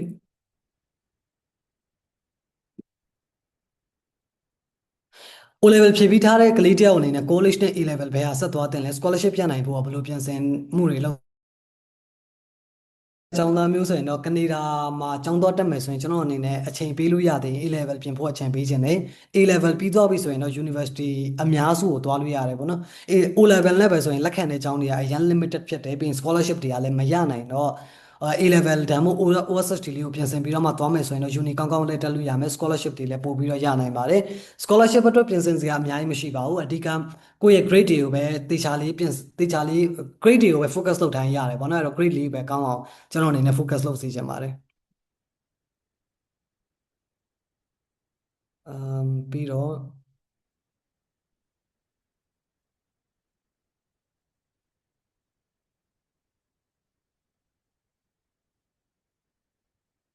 Okay, pizza post graduate study နဲ့ final year ရောက်တက်ချင်ပါတယ် second year ဆိုတော့ final year entry ကတော့မရဘူးဗောနော် NCC နဲ့ဒီ final year တက်ချင်တယ်လို့ပြောထားတာတွေ့တယ် final year ကတော့မရဘူးဒီမှာမြန်မာနိုင်ငံမှာပဲ top up တက်ပြီးတော့ bachelor ရပြီဆိုတော့မှပဲ master လျှောက်လို့ရပါတယ်ဟိုဘက်မှာကတော့ top up ကြီးရဆိုတဲ့ entry တွေကတော့မရှိပါဘူးတနစ်ကိုဘယ်နှစ်ဟိုကျောင်းတက်တာဘယ်နှစ်နှစ်တက်ရလဲဆိုတော့ဟိုတက်ကျောင်းတက်တာကတော့ bachelor ဆိုရင်4နှစ်တက်ရတယ် master ဆိုရင်2 years တက်ရတယ် diploma ဆိုရင်2 years တက်ရတယ်ကျောင်းပြီးသွားပြီဆိုရင်တော့ဘယ် program ပြီး3နှစ် work visa ပြီးတယ်ဒီအတွင်းမှာအလုပ်ရှာလုပ်ပြီးတော့မှဆက်ပြီးတော့ဟိုနေသွားလို့ရပါတယ် ကနေဒါမှာကျောင်းတက်ဖို့ဘယ်လောက် cost ရှိလဲတဲ့ဆိုတော့နေထိုင်စရိတ်အနေနဲ့တစ်နှစ်ကို3600လောက်ထိကုန်နိုင်တယ်ကျောင်းလာခအနေနဲ့လည်း3550ကနေ600လောက်ကနေ average စတယ်ပေါ့နော်အဲ့တော့တစ်နှစ်ကို1000ကနေ1200အတွင်းကတော့ကုန်ကျနိုင်ပါတယ်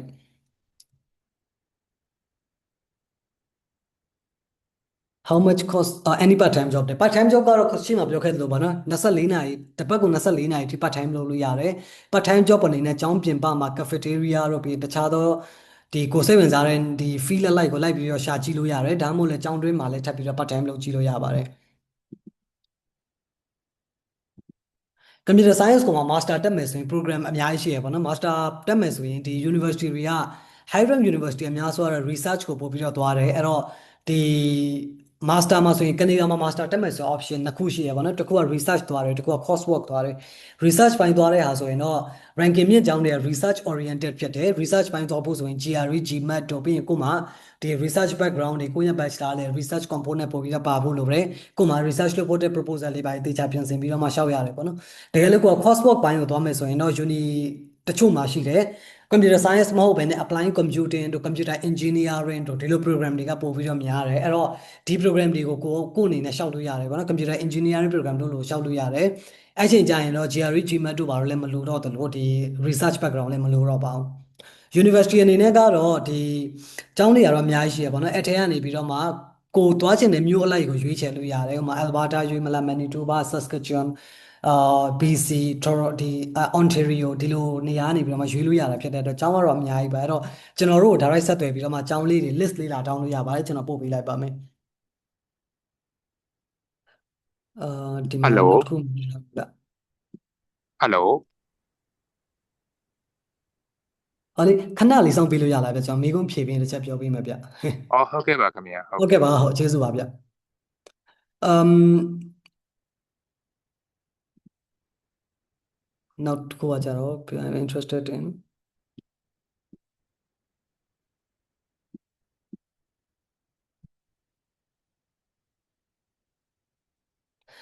ဒီမှာထပ်ပြီးတော့မေးထားတာ GED ပြင်နေတယ် IELTS လည်းပြင်နေတယ်ကနေရာမှာကျောင်းတက်ဖို့စိတ်ဝင်စားတယ်အာ GED လက်ခံလား IELTS ကိုကလိုလားပြီးရင် which school is most GED friendly whether I would need additional qualification to scholarship engineering okay so GED ပြီးထားတယ်ကနေရာမှာ engineering တက်ချင်တယ်ဆိုရင်တော့ GED plus IELTS ရှင်ရတယ် IELTS ကို6.0အနည်းဆုံးရှိထားဖို့လိုတယ်အဲ့တော့ GED plus IELTS ရှိသွားပြီဆိုရင် engineering ကမျိုးမျိုးရွေးချယ်လို့ရတယ်ပေါ့နော် mechanical ဘိုင်းသွားမလား civil သွားမလားဒါမှမဟုတ် electrical ဘိုင်းသွားမလား computer engineering ဘိုင်းသွားမလားဒီလို engineering ဘိုင်းကိုရွေးချယ်ပြီးတော့မှတက်လို့ရတယ် GED တခုတည်းနဲ့လုံလောက်တယ်ပေါ့နော် college တွေကိုတက်လို့ရတယ် college တွေမှာ diploma ဒါမှမဟုတ် advanced diploma program ကိုတက်ပြီးတော့မှဒီ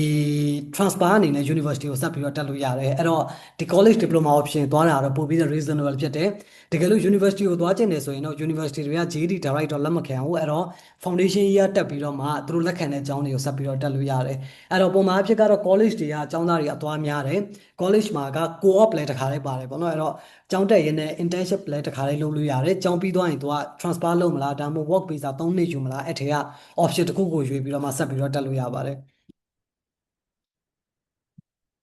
visa process နဲ့ bank statement ဆိုပြီးပြောထားတာတွေ့တယ်အဲ့တော့ visa process အတွက်ကတော့ကိုတို့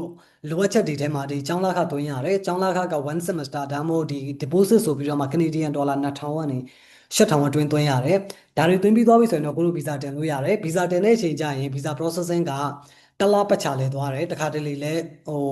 6ပတ်ထိရောက်သွားနိုင်တယ်ဗောနော်တစ်လခွဲလောက်ထိရောက်သွားနိုင်တယ် bank statement ကတော့မြန်မာငွေနဲ့ဆိုရင်ဒီကိုသွားတဲ့ကျောင်းနဲ့ကိုတက်မဲ့ program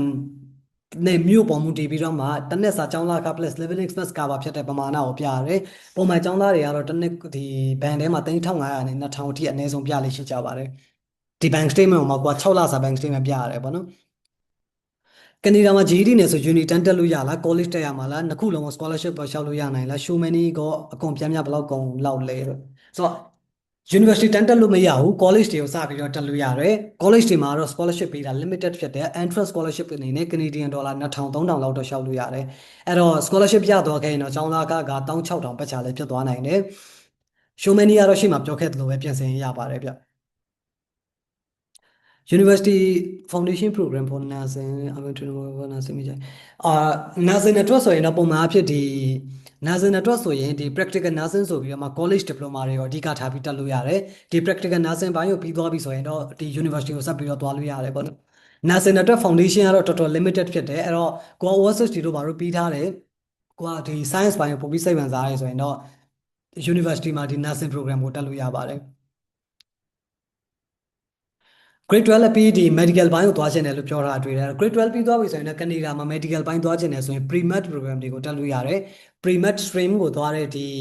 science subject တွေပေါ့နော်မှာဒီ biomedical science တို့လို subject တွေရောအရင်ဆုံးတက်လို့ရတယ် 4 years bachelor ပြီးသွားပြီဆိုရင်လည်း MCAT ဖြေပြီးတော့မှ Canadian Medical School လေးကိုတက်ပြီးတော့ရှောက်လို့ရတယ် extremely competitive ဖြစ်တော့အကြောင်းသားတွေကတော့ပုံမှန်အဖြစ် medical ဘိုင်းဆိုရင်နိုင်ငံပြောင်းကြတာတော့များတယ်ပေါ့နော်တကယ်လို့ကိုကဒီကနေဒါမှာအဓိကထားပြီးသွားချင်တာဆိုရင်တော့ခုနကတော့ပြောခဲ့သလိုဒီလမ်းကြောင်းနဲ့သွားလို့ရပါတယ်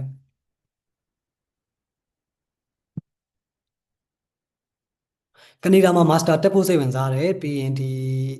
English for Professional Communication နဲ့ပြီးထားတယ် Diploma in Business Management လည်းပြီးထားတယ်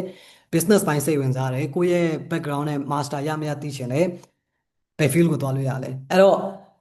English for Professional Communication ကကြတော့ too general ဖြစ်တဲ့အတွက်ဟို program specific ကတော့သွားရတာခက်တယ်ပေါ့နော်ဒါပေမဲ့တကယ်လို့ကိုကစိတ်ဝင်စားတယ်ပြီးရင်ကိုယ့်ရဲ့ work experience က business field ထဲမှာတစ်နှစ်လောက်အနည်းဆုံးပြလို့ရတယ်ဆိုရင်တော့ကျွန်တော်တို့ master ကို direct ရှောက်လို့ရတယ်တချို့ master တွေက any background ပေါ့နော်ဘယ် background ကနေပဲလာ master direct တက်ခွင့်ပေးတဲ့ program တွေရှိတယ်2 years master ကိုတက်လို့ရတယ်အဲ့တော့တကယ်လို့ကိုယ်မှာ work experience relevant ရှိတယ်ဆိုရင်တော့ master direct ရှောက်လို့ရပြီးတော့မှ relevant experience မရှိဘူးဆိုရင်တော့ graduate certificate တို့ဒီလို program တွေကိုတက်ပြီးတော့မှသွားလို့လည်းရပါတယ်အဲ့တော့ဒီအခုပြီးထားတဲ့ background အရတော့ business ဘိုင်းကိုသွားတာကောင်းတယ် business မှာ business administration ဘိုင်းတို့ business management တို့ international business တို့ဒီလို generalize ဖြစ်တဲ့ major လေးတွေကိုရွေးချယ်လို့ရပါတယ်ဂျေးတွေနဲ့ကနေဒါမှာတက်လို့ရလားဆိုတာရယ်ကနေဒါဗီဇာဘာညာနဲ့စသဖြင့်အကြောင်းနဲ့ပတ်သက်ပြီးသိထားရမယ့်အကြောင်းအရာအလုံးသိချင်ပါတယ်ဂျေးတွေနဲ့ကနေဒါကို fully scholarship ဆိုတော့ဂျေးတွေအကြောင်းကတော့ကျွန်တော်ရှေ့မှာအများကြီးပြောခဲ့တယ်မပြောတော့ဘူးပေါ့နော်ကနေဒါ fully scholarship နဲ့ကတော့မရပါဘူးဂျေးတွေနဲ့မှမဟုတ်ဘဲနဲ့ grade 12တို့ဘာလို့ဆိုရင်လည်းလက်မခံဘူးပေါ့နော်အဲ့တော့ fully funded scholarship ပေးတာမျိုးကတော့မရှိသလောက်ပါပဲဘယ် uni ရွေးတင်လဲဆိုပြီးရေးထားတာတွေ့တယ် university ဘယ်ဟာရွေးတင်လဲကြတော့ကိုယ့်ရဲ့ background ပြီးရင်ကိုတက်ချင်တဲ့ major budget ပေါ်မူတည်ရဆိုတော့ကျွန်တော်တို့ ਨੇ 70s a week ပေါ့နော်9ရက်ပတ်လုံးပေးရမရှိကျွန်တော်တို့ ਨੇ free consultation ယူပြီးတော့မှနိုင်ငံရွေးလို့ရတယ်နိုင်ငံ sorry major ကျောင်းတွေရွေးလို့ရတယ်ဒါတွေရွေးပြီးသွားပြီဆိုရင်တော့ကျွန်တော်တို့ဘက်ကနေပြီးတော့မှကျောင်းလျှောက်ဗီဇာကိုလည်း free of charge လုပ်ပေးတယ် agency ကဘာမှပေးစရာမလိုပါဘူးပြီးရင်ကျွန်တော်တို့ agency အနေနဲ့လျှောက်ပေးရင်ကျောင်းဘက်က application fees တွေလည်းဝေပါရတယ်ပေါ့နော်ကျောင်းအများစုကကနေဒါမှာဆိုရင် Canadian dollar 100ကနေ200အတွင်း application fee ရှိတယ်ဒါပေမဲ့ agency ဘက်ကရှောက်ရင်တချို့ကျောင်းတွေက English sorry ဒီ application fees ကိုဝေပါပေးတတ်တယ်ပေါ့နော်အဲ့တခုလည်းကိုယ့်အနေနဲ့ utilize လုပ်လို့ရတယ် agency ကတစ်ဆင့်ကျောင်းတွေရှောက်မယ်ဆိုရင်PGWB ပေးတဲ့ diploma major သိချင်တယ်ဆိုပြီးရေးထားတွေ့တယ်အဲ့တော့အဲ့ဒါလေးကကြတော့ major အများစုမှာရတယ်ပေါ့နော် computer science ဘိုင်းရတယ် engineering ဘိုင်းရတယ် STEM subject တွေနဲ့ agriculture trade ဘိုင်းဆိုရင်ရတယ် business မှာတော့ limited ဖြစ်တယ်ပေါ့နော် business ဆိုရင်တော့ supply chain ကိုပဲအဓိကသူကဒီ PGWB ပေးလေးရှိတယ်တခြား major တွေကတော့ limited ဖြစ်တယ်အဲ့တော့ကျောင်းအလိုက်ပေးတဲ့ program တွေကမတူတာဖြစ်တဲ့အတွက်ကျွန်တော် direct ဆက်သွယ်ပြီးတော့မှဒီကိုစိတ်ဝင်စားတဲ့ကျောင်းအတွက် PGWB ရတဲ့ program လေးတွေကိုလာပြီးတော့ inquiry လုပ်လို့ရပါတယ် university တွေကို matriculation နဲ့ရှောက်လို့ရလားဆိုပြီးရေးထားတွေ့တယ်အဲ့တော့အခုလောလောဆယ်ဒီဟိုတနေ့ကကျွန်တော်တို့ Lakehead University ဆိုပြီးတော့ဟို Ontario ကကျောင်းနဲ့တွဲဖြစ်ခဲ့သေးတယ်သူဆိုရင်အခု grade 12ကို70%နဲ့အထက်ရထားတယ်ဆိုရင် direct လက်ခံပြီးမှပြောတယ်ပေါ့နော်အဲ့တော့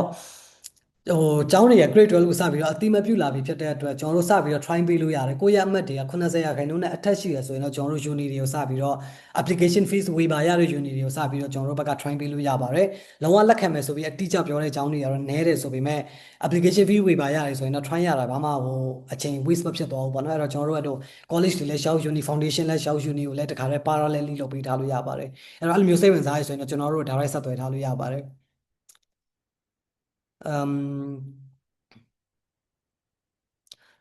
university ကို GED SAT IELTS ရှိရင်ဝင်ခွင့်ရနိုင်လားတဲ့ of course GED SAT IELTS ရှိတိုင်းဒါ more than sufficient ဖြစ်တယ်ဒါတွေနဲ့ဆိုရင်အကြောင်းတွေကို direct လျှောက်လို့ရနိုင်ပါတယ် I want to know about how to prepare for applying university and scholarship with AS result pre-return market instead of weighted finish 11 whether it is possible ပြောင်းပါတယ် predictor score တွေနဲ့ကြောင်းလျှောက်လို့ရလားဆိုပြီးအဓိကမေးထားတွေ့တယ်အဲ့တော့ predictor score တွေနဲ့လျှောက်လို့ရတယ်ကို့မှာ O level official result ရှိမယ် AS result ရှိမယ်ပြီးရင် A2 ရဲ့ mock result တွေရှိမယ်ဒါတွေအကုန်လုံးကိုပေါင်းပြီးတော့မှကျွန်တော်တို့ application ကိုစပြီးတော့တင်ပေးလို့ရတယ် entire A level result ထွက်တဲ့ဒီစောင့်စရာမလိုပါဘူးကျွန်တော်တို့ကြိုပြီးတော့မှလုပ်ပေးထားလို့ရတယ် scholarship အတွက်လည်းတခါလေးစပြီးတော့ rank ပေးထားလို့ရပါတယ်အဲ့တော့အဲ့ဒီ predictor score တွေအကုန်လုံးအတွက်တူတူပါပဲအဲ့ဒါ O level ဆိုတဲ့ predictor score တွေနဲ့ကျွန်တော်တို့အကြောင်း process ကိုစပြီးတော့ rank ပေးထားလို့ရပါတယ်ဟို flexible ဖြစ်တယ်ပေါ့နော်အဲ့ဒီဘိုင်းတွေကကနေဒါအကြောင်းတွေကဘယ် college ဘယ် college တွေက GED နဲ့ Drilling ကိုလက်ခံလဲဆိုပြီးရေးထားတွေ့တယ်အဲ့တော့ Ontario မှာဆိုရင်တော့ GED ကဒီGeorgian College Seneca Polytechnic ဆိုတာရှိတယ်ပြီးတော့Fanshawe College ဆိုတာရှိတယ်ပြီးရင်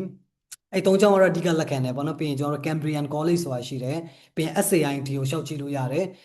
Bow Valley College ဆိုတဲ့ကျောင်းတွေလည်းရှိတယ် Alberta မှာအဲ့တော့ကျောင်းတွေကတော့ဟို50ကျောင်းလောက်ကတော့ရှိတယ် GED နဲ့ direct လက်ခံတာ University ဆိုရင်တော့foundation ကနေတက်ရတာတော့ပို့ပြီးတော့များပါတယ်ကနေဒါမှာ GED နဲ့တက်လို့ရှိရင် undergrad အတွက်ဘယ်နှစ်တက်ရမလဲရှင်ဘယ်လောက်ကုန်ကြမလဲတဲ့အဲ့တော့ကနေဒါမှာ GED နဲ့တက်မယ်ဆိုရင်တော့ University တက်ရင်တော့5 years တက်ရဖို့များတယ်အကုန်ကြစိတ်ကတော့တစ်နှစ်ကိုအနည်းဆုံး3600အနေစပြီးတော့မှ1000 1200အတွင်းကိုရွေးတဲ့ကျောင်းနဲ့မိကြပေါ်မူတည်ပြီးတော့မှဟိုကွဲပြားနိုင်ပါတယ်မာစတာအတွက်ဘတ်ဂျက်ဘယ်လောက်လိုလဲဆိုပြီးရေးထားတွေ့တယ်အဲ့တော့မာစတာတက်မယ်ဆိုရင်တော့အနည်းဆုံး16လကနေ2နှစ် program တွေသွားတယ်အဲ့တော့ total tuition fees အနေနဲ့တစ်နှစ်ကို3900ကနေ1500အတွင်းသွားနိုင်ပါတယ်ဒီတော့မိသားတွေ့ရပါတော့နံပါတ်1ကage limitation ရှိလား18နှစ်ကလေးဆိုရင်အကြောင်းလျှောက်လို့ရလားဆိုပြီးရေးထားတွေ့တယ်အဲ့တော့ကနေဒါမှာတော့အသက်ကန့်သက်ထားတာမျိုးမရှိဘူးကိုကအသက်19ဆိုလဲဟိုအကြောင်းဘက်ကလက်ခံတယ်တချို့အကြောင်းလေးဆို16နှစ်ဆိုလဲလက်ခံတယ်ပေါ့နော်အဲ့တော့ age ကတော့အဲ့လို cap လုပ်ထားတာမျိုးမရှိပါဘူးတစ်နှစ်ကို per year course ကကိုရွေးတဲ့အကြောင်းပုံမူတည်ပြီး Canadian dollar 18000ကနေuniversity ဆိုရင်9000ထိသွားတယ်ပေါ့နော်အဲ့တော့ကိုရွေးတဲ့အကြောင်းရဲ့ ranking ပေါ်ပဲမူတည်တယ် bank statement ကတော့ရှေ့မှာပြောခဲ့သလိုကျောင်းသားများဆိုတာ1500နဲ့2000အတွင်းပြကြတယ် international relation လည်းတက်လို့ရတယ် international relation တက်မယ်ဆိုရင်တော့ university direct တက်ဖို့အတွက်အကြံပေးခြင်းတယ် college တွေမှာတော့ international relation major တွေကဟို limited ဖြစ်တယ်ပေါ့နော်ဒီနားမှာဂျာမနီမှာတက်ဖို့အတွက်မေးမယ်ဆိုပြောထားတွေ့အဲ့တော့ဂျာမနီအတွက်ဆိုရင်တော့ကျွန်တော်တို့ရှိမှာ webinar လုပ်ခဲ့တာရှိတယ်ပြီးရင်ကျွန်တော်တို့ free consultation လည်းလုပ်ပေးနေတာဆိုတော့ကျွန်တော်တို့ direct ဆက်သွယ်ပြီးတော့မှ free consultation လည်းအတွက်ဒီ arrange လုပ်ခိုင်းလို့ရပါတယ် age limitation ပေါ့နော် age limitation ထပ်ပြီးတော့မေးထားတွေ့တယ်အဲ့တော့ age limitation ကတော့မရှိဘူးဒါပေမဲ့ကိုကဒီ master တက်မဲ့ကျောင်းသားမျိုးဆိုရင်တော့ကိုယ့်ရဲ့ age ကအရင်မကြီးနေပိုကောင်းတယ်age နည်းနည်းကြီးတယ်ဆိုရင်ကျွန်တော်တို့ age အရင်များနေတယ်ဆိုရင်ကြာ gap လည်းများတော့မှာဖြစ်တဲ့အတွက်ဒီ gap တွေကိုတေချာလေး explain လုပ်ပြီးတော့တင်မယ်ဆိုရင်တော့ရနိုင်တယ်အငယ်ပိုင်းတွေဆိုရင်လည်း gap မရှိဘူးပေါ့နော်16 19ဆိုရင်လည်းကျောင်းတွေကစပြီးတော့လက်ခံကြပါတယ်biomedical ဘိုင်းအတွက်ဒီ job ပတ် biomedical ဘိုင်းအတွက်ပတ်သွေးရယ် PR လမ်းကြောင်းဆိုပြီးမိထားတွေ့တယ်အဲ့တော့ဒီ biomedical ဘိုင်းတက်မယ်ဆိုရင်တော့ဟို diploma တက်လို့ရတယ် diploma level မှာဆိုရင်တော့ biotechnology ဆိုပြီးတော့တက်ရတာများတယ်ဒါပြီးသွားပြီဆိုရင်ဒီ lab ဘိုင်းကိုသွားပြီးတော့အလုပ်လုပ်လို့ရတယ် job opportunity ကတော့များတဲ့ sector ဟုတ်တယ်ပေါ့နော် university တက်မယ်ဆိုရင် biomedical science ကို bachelor တက်လို့ရတယ်ဒါမှမဟုတ် biology biotechnology biological science ဒီလို specific field တွေကိုသွားလို့ရတယ်job opportunity ကောင်းတဲ့ field ဟုတ်တယ် demand များတဲ့ sector ဟုတ်တယ် PR ကတော့ကျောင်းပြီး3နှစ်လောက်ဆိုရင်ကျောင်းပြီးရင်3နှစ် work visa ပေးတယ်အဲ့တွင်းမှာအလုပ်လုပ်ပြီးတော့မှကိုက point တွေကိုမီတယ်ဆိုရင် PR စပြီးတော့ရှောက်လို့ရတယ်bachelor major 1 to no scholarship PR point living cost ကတော့ကိုရွေးတဲ့မြို့ပေါ်မူတည်တယ်တစ်နှစ်ကို Canadian dollar 2000ခွဲကနေစပြီးတော့မှ2000ခွဲပေါ့နော်အပတ်ချလဲဆိုရင်တော့မြို့အများစုမှာကိုရဲ့ living expense တစ်နှစ်စာကဘာဖြစ်နိုင်ပါတယ်ဆိုတော့ဒါကတော့ဒီမှာမေးထားတဲ့ question တွေအကုန်လုံးပါနော်ဆိုတော့ဒီမှာ question တွေအဓိကကြည့်လိုက်ရင်ကျွန်တော်တို့ JD ရဲ့အကြောင်းကိုအဓိကမေးထားကျွန်တော်တွေ့တယ်အဲ့တော့ JD ဖြေထားတဲ့ကျောင်းသားတွေအနေနဲ့ဒီကနေဒါမှာကျောင်းတက်မယ်ဆိုရင်တော့ကျွန်တော်တို့ကျောင်းသားအများစုက college ဘက်သွေးရောအဓိကသွားတယ် college မှာ diploma 2နှစ်ဒါမှမဟုတ်3နှစ်တက်တယ်ပြီးသွားရင် work visa ဆက်ယူတာရှိတယ်ဒါမှမဟုတ်လည်း university ကို transfer နဲ့သွားတာရှိတယ်ဒါမှမဟုတ်ဒီ community college တွေမှာ associate degree ယူပြီးတော့မှသွားလို့လည်းရတယ်ဒီလိုဘက်သွေးတွေကိုတော့ပို့ပြီးတော့သွားတယ်ပေါ့နော်GD နဲ့ direct university ကိုသွားတဲ့အကြောင်းသားတွေကတော့တော်တော်နည်းသေးတယ်ကျွန်တော်မတွေ့ဘူးသေးဘူးဒါပေမဲ့တကယ်လို့ရှောက်မယ်ဆိုရင်တော့ကျွန်တော်တို့ဘက်ကနေပြီးတော့မှစပြီးတော့ရှောက်ပြီးတယ် GD အမှတ်အနေနဲ့ဘာသာဆုံး150နဲ့အထက်တချို့ major တွေအတွက်ဆိုရင် RLA တို့ science တို့ math တို့က165နဲ့အထက်တောင်းတာတွေလည်းရှိတယ်အဲ့တော့ကိုရွေးတဲ့ major ပုံမူတည်ပြီးတော့မှကိုယ့်ရဲ့ GD အမှတ်ကကွဲပြားခြားနားနိုင်ပါတယ်IELTS တို့ PTA တို့လည်းအတိုင်းပဲပေါ့နော်ကိုရွေးတဲ့ major ပုံမူတည်ပြီးကွဲပြားခြားနိုင်တယ် GD နဲ့တချို့ဒီနာဇင်တို့လို major တွေကတော့ limited ဖြစ်တယ်ပေါ့နော် science ကနည်းနည်း GD မှာ science ဘိုင်းနဲတော့နာဇင်တို့ practical နာဇင်ဘိုင်း program တွေကတော့ extremely competitive ဖြစ်တော့ဝင်ခွင့်ရဖို့ခက်တယ်ဒါပေမဲ့တခြားသောဒီ engineering computing business ဒီလို program တွေကတော့အကုန်လုံးဝင်ခွင့်ရနိုင်ပါတယ်အဲ့တော့ O level ကျောင်းသားတွေလည်းအတိုင်းပဲပေါ့နော် foundation ပတ်သွေးဒါမှမဟုတ် university အောင်university ရဲ့ဒီ foundation ပတ်သွေးဒါမှမဟုတ် college တွေရဲ့ diploma ပတ်သွေးတွေကနေသွားလို့ရတယ်အဲ့တော့ကျွန်တော်ဒီမှာဒီ PR ပတ်သွေးအတွက်လည်းမေးထားတွေ့တာအဲ့ဒါလေးကိုလည်းကျွန်တော် general ထပ်ပြီးတော့ပြောပေးမယ်ပေါ့နော်အဲ့တော့ကနေဒါမှာတော့ကနေဒါကကျတော့ဒီဘာလို့ခုနက land of immigrant လို့ပြောလဲဆိုရင်တို့ကဒီ PR ပတ်သွေးအတွက် flexible အဖြစ်ဆုံးနိုင်ငံထဲမှာပါတယ်အဲ့တော့ကိုက diploma ပြီးသည်ဖြစ်စေ bachelor ပြီးသည်ဖြစ်စေ master ပြီးသည်ဖြစ်စေ work visa 3နှစ်ရတယ်အဲ့3နှစ်ရပြီးသွားပြီဆိုရင်အဲ့3နှစ်အတွင်းမှာအလုပ်ရှာပြီးတော့မှကိုကအလုပ်လုပ်ပြီးသွားပြီဆိုရင် point system နဲ့သွားတယ်ကနေဒါဘယ်ဟာတွေကို point ပေးလဲဆိုရင်ကိုယ့်ရဲ့ degree ကို point ပေးတယ်အဲ့တော့ကိုက bachelor ပြီးထားလား bachelor အတွက်အမှတ်ရမယ် master ပြီးထားလား master အတွက်အမှတ်ရမယ်ပေါ့နော်အဲ့တော့ကိုယ့်ရဲ့ပြီးထားတဲ့ degree ကိုအမှတ်ပေးတယ်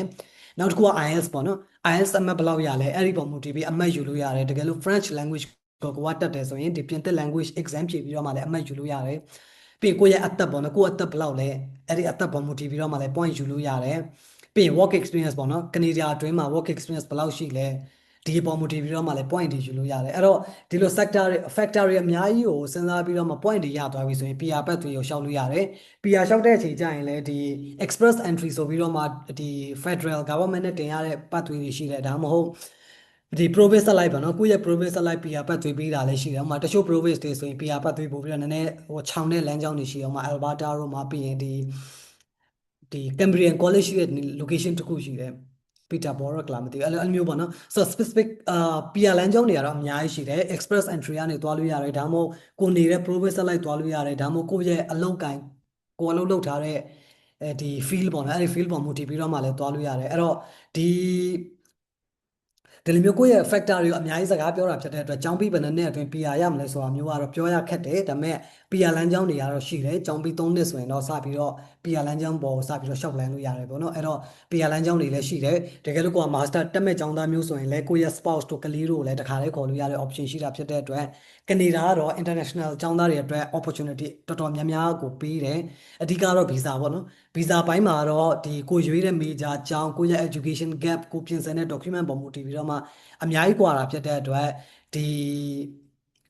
visa အတွက်ကိုတော့တေချာချာလေးပြင်ဆင်ဖို့အကြံပေးခြင်းတယ်ကျွန်တော်တို့ဆိုရင်လည်းဒီတေချာလေး consultation လုပ်ပြီးတော့မှဖြစ်နိုင်မဖြစ်နိုင်ကျွန်တော်တို့ calculate လုပ်ပြီးတော့ application တွေကိုတင်ပေးတယ်ပေါ့နော်အဲ့တော့ဒီစိတ်ရှားတဲ့ agency တွေနဲ့ app ပြီးတော့ marketing process ကိုလုပ်တာကတော့ပို့ပြီးတော့အဆင်ပြေနိုင်တယ်တခြားနိုင်ငံတွေလည်းမျိုးဒီဟိုတက်ရောက်ထဲလုပ်တာမျိုးကတော့မလုပ်သင့်ဘူးပေါ့နော်ပြင်ဆင်ရတာနည်းနည်းပို့ပြီးတော့များတာဖြစ်တဲ့အတွက်အဲ့တော့အခုရှောက်မယ်ဆိုရင်တော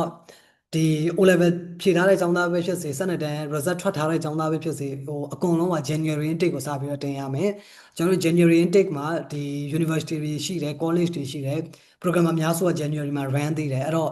့နောက်နှစ် September အထိစောင့်မယ်ဆိုရင် education gap ဖြစ်သွားမှာဖြစ်တဲ့အတွက်ကျွန်တော်တို့ကတော့ဒီ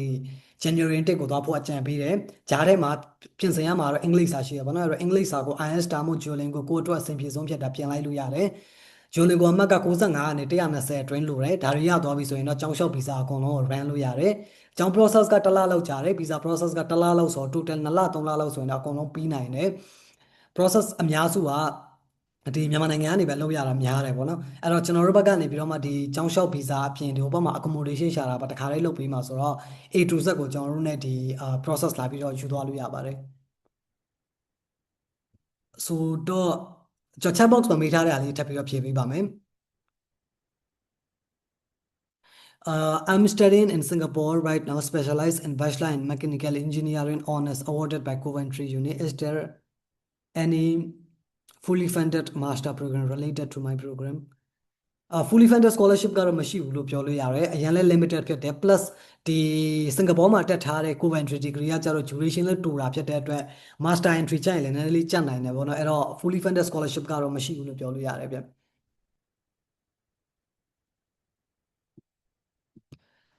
နောက်တစ်ခုကကျတော့ဒီကျွန်တော်ရေးရတော့ Canada is very hard to get a visa but not impossible but the embassy will automatically reject if you apply visa outside home country တဲ့အဲ့တော့ visa တင်တဲ့အချိန်ကျရင်ကိုကတခြားနိုင်ငံမှာရောက်နေတဲ့စင်ကာပူတို့ထိုင်လန်တို့ဆိုရင်အဲ့ဒီနိုင်ငံမှာဘာ visa နဲ့နေနေလဲအလုပ်လုပ်နေတာလားကြောင်းတက်နေရလားအဲ့ဒီပုံမူတည်ပြီးတော့မှဒီ visa ရနှုန်းကလည်းနည်းနည်းလေးကွာတယ်ပေါ့နော်ဒါပေမဲ့ auto reject လုပ်တာမျိုးကတော့မဟုတ်ပါဘူး are there any IT or IT and business major that are eligible for PGWP လဲဆိုတော့ IT ဘိုင်းဆိုရင်တော့ bachelor ဘိုင်းcomputer programming ဆိုတဲ့ program ရှိတယ် computer programming computer science ဆိုတဲ့ program တွေရှိတယ်အဲ့ဒီ program တွေကဒီဘယ်လိုပြောမလဲ PGWP ရတယ်ပေါ့နော်ပြီးရင်ဒီ postgrad ပြီးရင် AI ပေါ့နော် artificial intelligence နဲ့ဆက်ဆက်တဲ့ program တွေရရှိတယ်ဒါပေမဲ့ IT and business ပေါင်းထားတဲ့ business analytics တို့လို major တွေကတော့နည်းနည်းတော့နည်းတယ် diploma မှာမပေးဘူး bachelor မှာဆိုရင်လည်းရနိုင်တယ်ဗျ consultation အတွက် Facebook မှာမေးလို့ရလားဆိုတော့ okay ကျွန်တော်တို့ direct ဆက်သွယ်လို့ရတယ်အဲ့တော့ကျွန်တော်တို့ဒီမှာဒီကျွန်တော်ရဲ့ phone number လည်းရှိတယ်ကျွန်တော်တို့ address လည်းရှိတယ်ကျွန်တော်တို့ Facebook page တွေ TikTok page လည်းအကုန်ချပေးထားတယ်ဆိုတော့ကိုယ်သိချင်တာတွေရောအဲ့မှာ direct လာမေးလို့လည်းရတယ်လို့ကျွန်တော်တို့ဒီမှာအခုလည်းမေးလို့ရတယ်ပေါ့နော် I'm interested in master degree in education which university would you recommend education အတွက်ကကြတော့လေ education background ပုံမူတည်ရဗျဒါဒီအတွက်ဆိုရင်တော့ကျွန်တော်လေ direct ဆက်သွယ်ပြီးပါဗျကျွန်တော်တို့ consultation လုပ်ပြီးတော့မှဘယ်ကျောင်းတွေအဆင်ပြေမလဲဆိုတော့ပြောပေးမယ် education အတွက်ကကြတော့ specific bachelor degree တောင်းတယ် work experience ပြန်တောင်းတာဖြစ်တဲ့အတွက်နည်းနည်းလေး limited ဖြစ်လို့ပါဗျ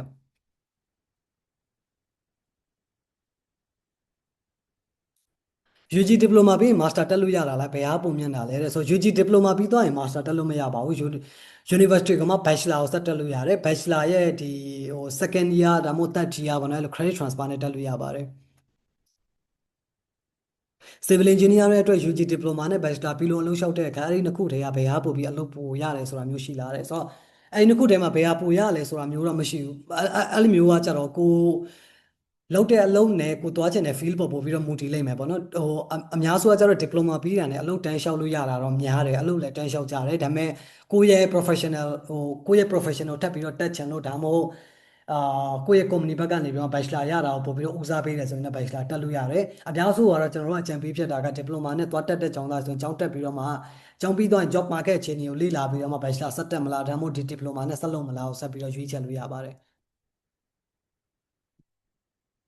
May I see the list of partner colleges with application fee waiver တဲ့ဆို application fee waiver ရတဲ့ကျောင်းတွေကျွန်တော်တို့မှာအများကြီးရှိတယ်ပေါ့နော်အဲ့တော့အဲ့ဒါအတွက်ကတော့ကျွန်တော် direct ဆက်သွယ်ပေးပါဗျာကျွန်တော်ကျောင်း list တွေလုပ်ပြီးတော့ပို့ပေးလိုက်ပါမယ်အများစုကတော့ဒီ waiver ပေးလို့ရှိတယ်ကျွန်တော်တို့ college တွေဆိုရင်လည်းအဓိကတော့ college တွေကပေးတယ်ပေါ့နော် university တွေဆိုရင် uni တချို့ကကျွန်တော်တို့စီယာတက်ဆင့်ဆိုရင် waiver ပေးပါတယ်ဆိုတော့ဒီ chat box ဆိုတာပြီးသွားပြီပေါ့နော်ဒီ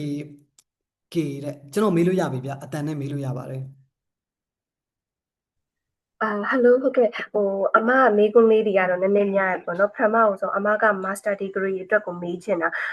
age gap လို့sorry education gap လို့ပြောတဲ့အတွက်ကြောင့်မလို့ပေါ့နော်အမက bachelor ပြီးရတော်တော်ကြာပြီ9နှစ်10နှစ်လောက်ရှိပြီ master ကိုတက်ချင်တာဒါပေမဲ့အခုလက်ရှိမှာကခုနလိုမျိုးပေါ့နော်အလုံးနဲ့ပတ်သက်ပြီးတော့ recommendation တွေပြဆိုရင်ဒီ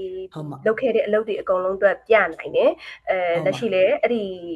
လုပ်နေတယ်နောက်တော့ကို master တက်တဲ့အချိန်လည်းဒီကိုအလုံးနဲ့ပတ်သက်ပြီးတော့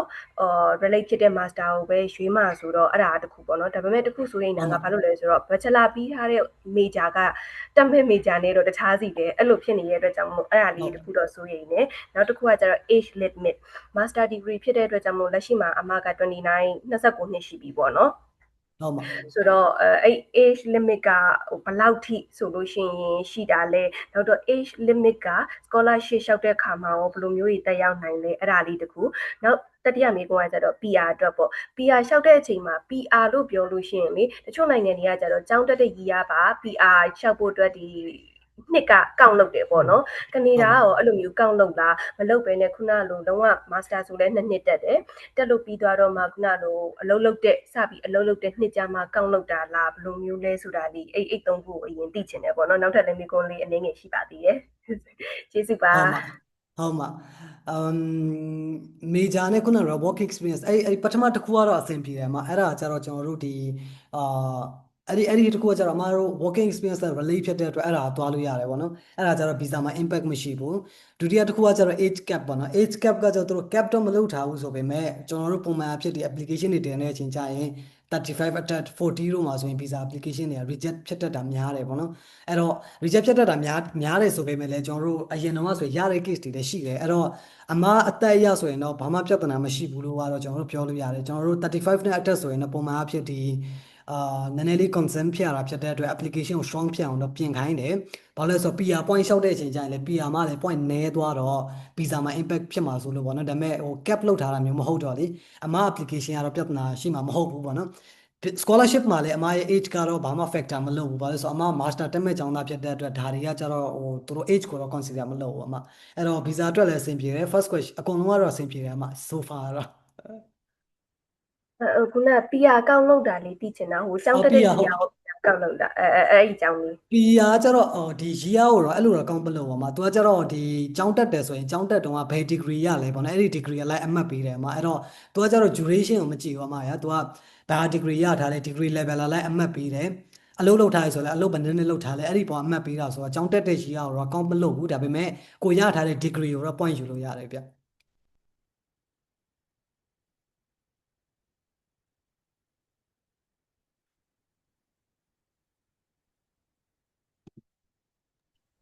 ဟယ်လို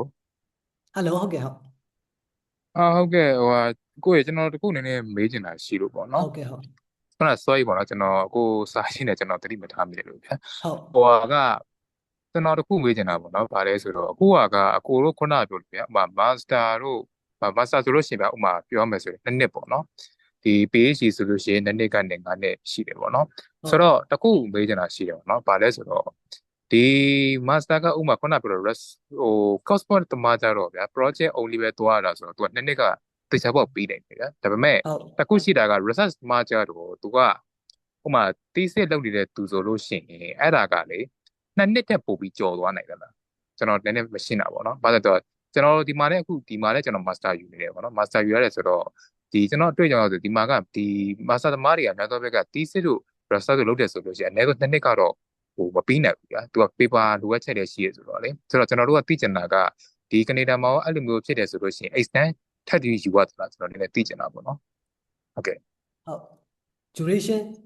master အတွက်ကကျွန်တော်ဒီအကြောင်းတွေမှာအကုန်ပြထားတော့နှစ်ပဲပေါ့နော်ဟို master research ပဲဖြစ်စေ course work ပဲဖြစ်စေနှစ်ပဲပြထားတယ်ဗျအဲ့တော့တကယ်လို့ extend လုပ်ဖို့လိုမလိုကတော့ကျွန်တော်တို့ကျောင်းနဲ့ထပ်ပြီးတော့မေးမှရမှာကျွန်တော်တို့မှာအဲ့လို case မရှိတော့လေအဲ့ဒီဘိုင်းတော့ကျွန်တော်မသိဘူးဗျ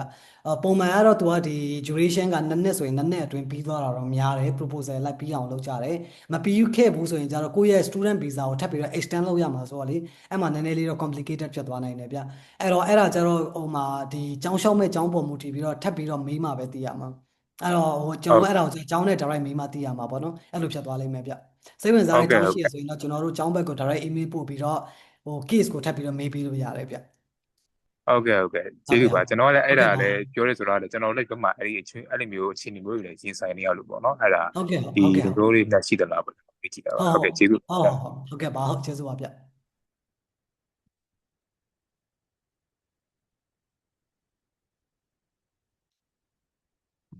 Okay British Columbia မှာ JD နဲ့ပဲကျောင်းတွေလက်ခံလဲတဲ့ British Columbia မှာဆိုရင် Columbia College ကိုလျှောက်လို့ရတယ် JD နဲ့ Columbia College ရှိတယ်ပြီးတော့ခဏလေးနော်ကျွန်တော်ကြည့်ပေးကြည့်မယ်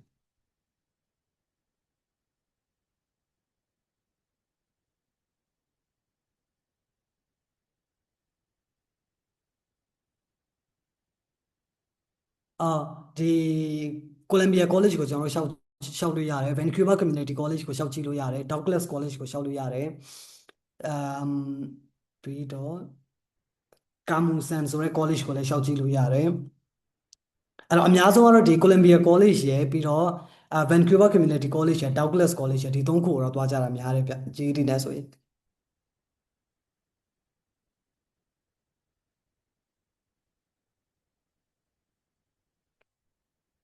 တခြားမေးရှင်းတာရှိရင်လည်းမေးလို့ရပါတယ် unmute လုပ်ပြီးတော့ဖြစ်ဒါမှမဟုတ်ကျွန်တော်တို့စာပို့ပြီးတော့ဖြစ် hello ကိုကြားရလား Hello ဟုတ်ကဲ့ဟုတ်ကြားတယ် ဟု ဗျ တ်ပါGD နဲ့ကနေဒါမှာ college တက်မယ်ဆိုရင် तू ကဒီ engineering program နေဆိုရင်ပါတယ်ဒီ grade 11နဲ့တွဲရဲ့ဒီ max physics အဲ့ဒါတွေကိုဘယ်လိုပြန်သင်ရတယ်ဟုတ်လားမသိ ကနေဒါရဲ့ education system မှာကျတော့ first year မှာ general education သွားတာတော့များတယ်အဲ့တော့ဟိုဘယ်လိုပြောလဲ math တို့ဘာတို့ကကျတော့တချို့ module တွေ high school level ကိုပြန်သင်ပေးတာတော့မျိုးတော့ဟုတ်တယ်ပေါ့နော်ဒါပေမဲ့အကုန်လုံးကအဲ့လိုတော့မဟုတ်ဘူးပြီး college မှာကျတော့ college direct တက်မယ်ဆိုရင် college မှာကဒီကို subject နဲ့သက်ဆိုင်တာကိုပဲပို့ပြီးတော့သင်ပေးတယ် အော် အဲ့တော့ generalize ဖြစ်တဲ့ major အများကြီးတော့မပါဘူးသူမှာ university မှာဆိုရင်တော့ဟုတ်တယ်ပထမနှစ်က general education ကိုပဲပို့ပြီးတော့သင်တာ ဟုတ်ကျေးဇူး ဟုတ် ပါ ဟုတ်ကဲ့ပါဟုတ်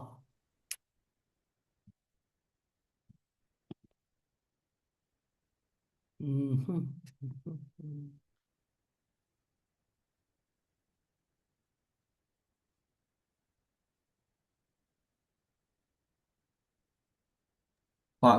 ကျောင်းဆောင်ရောအကိုတို့ကအကုန်လုပ်ပေးတာမသိ အကိုတို့ကလုပ်ပေးတယ်အကိုတို့ကကျတော့ဒီကျောင်းတွေ official agent ဖြစ်တဲ့အတွက်ကျောင်းလျှောက်ဗီဇာဟိုမှာနေဖို့အိမ်ရှာတာအကုန်လုံးကို free of charge လုပ်ပေးတယ်A to Z အကုန်အကိုတို့နဲ့ပဲလုပ်သွားလို့ရတယ်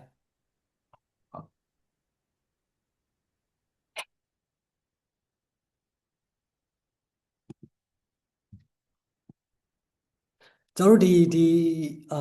ဒါလေးတစ်ခုထပ်ပြီးပြောလိုက်ပါတော့ဆိုတော့ကျွန်တော်တို့ office ကတော့ကျွန်တော်တို့ next supply ကတော့ကျွန်တော်ရှိမှာတောက်လျှောက်ပြောခဲ့သလိုပဲပေါ့နော်ကနေဒါ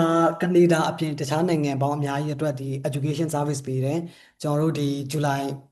တစ်လလုံးလည်းကျွန်တော် webinar တွေလုပ်ပေးနေရပါတော့ကျွန်တော်တို့ New Zealand အတွက်လုပ်ခဲ့တယ် Germany အတွက်လုပ်ခဲ့တယ်အခုကျွန်တော်တို့ကနေဒါလုပ်နေရနောက်တစ်ပတ်ထဲမှာလည်း webinar တစ်ခုလာဖို့ရှိတယ်အဲ့တော့ကျွန်တော်တို့ကနိုင်ငံအများကြီးတော့ cover လုပ်ပေးတယ်အဲ့တော့ကျွန်တော်တို့လည်း7 days a week ပေါ့နော်ရက်တစ်ပတ်လုံးဟို consultation လာပြီးတော့ယူလို့ရတယ် free consultation ယူပြီးတော့မှကျွန်တော်တို့နိုင်ငံအကုန်ကျွန်တော်တို့လုပ်ပေးနေတဲ့နိုင်ငံအကုန်လုံးကိုကျောင်းလျှောက်တာ visa လျှောက်တာ accommodation ရှာပေးတာဒါတွေအကုန်လုံးကိုကျွန်တော် free of charge လုပ်ပေးတယ်ပြီးကျွန်တော်တို့နဲ့ရှောက်နေတဲ့ကျောင်းသားတွေနဲ့လည်းတခါလဲ connect လုပ်ပြီးတော့မှအတူတူသွားလို့ရအောင်လဲကျွန်တော်တို့ချိတ်ဆက်ပေးလို့ရတယ်ပေါ့နော်ပြီးရင်ဒီကျွန်တော်တို့နဲ့ partner ကျောင်းတွေဆိုရင်ဟိုဒီဘာ service fee မှလည်းပေးစရာမလိုကျွန်တော်တို့လုပ်ပေးနေတဲ့နိုင်ငံအကုန်လုံးရဲ့90%သောအကြောင်းတွေကကျွန်တော်တို့နဲ့ direct partner ယူထားတာဆိုတော့ကျွန်တော်တို့ဘာ face မပေးရဘဲနဲ့ကျွန်တော်တို့အစအဆုံးကိုကူညီပေးတယ်။ပြီးကျွန်တော်တို့ဘက်ကနေပြီးတော့မှဒီကျောင်းသားအတွက်ပြင်ကျောင်းသားမိဘတွေရှိရင်လည်းကျောင်းသားမိဘတွေအတွက် visit visa ရှောက်ပေးတာတွေလည်းလုပ်ပေးတယ်။ partner ရှိရင် partner visa တွေလည်းကျွန်တော်တို့တခါလေးရှောက်ပေးတယ်ပေါ့နော် partner child ဒါတွေအကုန်လုံးအတွက်ကျွန်တော်တို့လုပ်ပေးတယ်။ကျွန်တော်တို့ကဒီတခြား work visa တို့ဘာလို့ဘာမှမလုပ်ပေးဘူးပေါ့နော် PR တို့ဘာလို့လည်းလုပ်ပေးလို့မရဘူးကျွန်တော်တို့က purely ဒီကျောင်းသားတွေကိုပဲ focus လုပ်ပြီးတော့မှကူညီပေးပါတယ်အဲ့တော့ရုံးလာခြင်းနဲ့ဆိုရင်တော့ကျွန်တော်တို့စမ်းချောင်းမှာရုံးရှိတယ်တရက်ကြိုပြောပြီးတော့မှ7 days a week လာခဲ့လို့ရတယ် online consultation ဆိုရင်တော့တရက်ကြိုပြောစရာမလိုဘူး free consultation နေ့တိုင်းဟိုမနက်9:00နာရီကနေညဘက်9:00နာရီအထိစိတ်ကြိုက်လုပ်လို့ရတယ်ပေါ့နော်အဲ့တော့ဒါကတော့ကျွန်တော်တို့ next supply ကျွန်တော်လေးပြောပေးတာပါ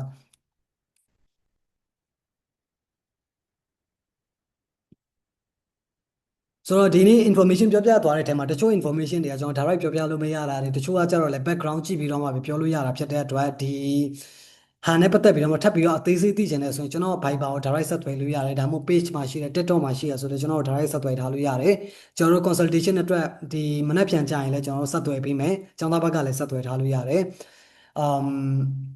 ဆိုတော့အဲ့လိုမျိုးလေးပါနော်အဲ့ဒီဟာလေးရှိလိမ့်မယ်ပြီးရင်ရုံးလာခြင်းနဲ့ဆိုလည်းကျွန်တော်တို့ကြိုပြီးတော့ပြပြထားလို့ရပါတယ်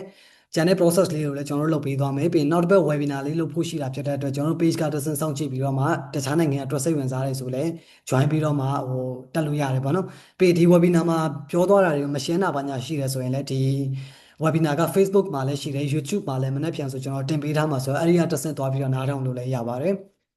ဆိုတော့ကျွန်တော်နောက်ဒီ7နာရီလည်းခွဲတော့မယ်ဆိုတော့နောက်2မိနစ်လောက်ဆိုရင်တော့ကျွန်တော်ဒီ webinar လေးကို end လိုက်ပါမယ်မိခိုးလေးရှင်းကျွန်တော်ဒီပို့ထားလို့ရပါတယ်ဗျအခုBetween nursing and early child care, which one do you prefer if I plan to attend college first? Nursing ကတော့ပို့ပြီးတော့အဆင်ပြေလိမ့်မယ်။ Nursing ကကျတော့သူတို့မှာဒီအလုပ်ကိုင်ခွင့်လည်းပို့ပြီးတော့များတယ်ပေါ့နော်။အဲ့တော့ teaching ပိုင်းထက်ကျွန်တော်တို့ nursing ပို့ပြီးတော့မှဦးစားပေးပြီးတော့စဉ်းစားကြည့်စေချင်ပါတယ်။ A-level OS ကို October November မှာဖြည့်ပြီး A2 ကို May June မှာဖြည့်မှာပါ ASMN နဲ့ကျောင်းဆို ASMN နဲ့ကျောင်းကိုကြိုပြီးတော့ကျွန်တော်တို့ရှောက်ပေးထားလို့ရတယ်ဒီ September intake မတိုင်ခင် official result တွေရတယ်ဆိုရင်စိတ်ပြေတယ်ပေါ့နော်အဲ့တော့ကျွန်တော်တို့အဲ့ဒီ process ကလုပ်ပေးထားလို့ရတယ်ဗျပြီးရင် visa process ဘာညာလဲစပ်ပြီးတော့ run ပေးလို့ရတယ်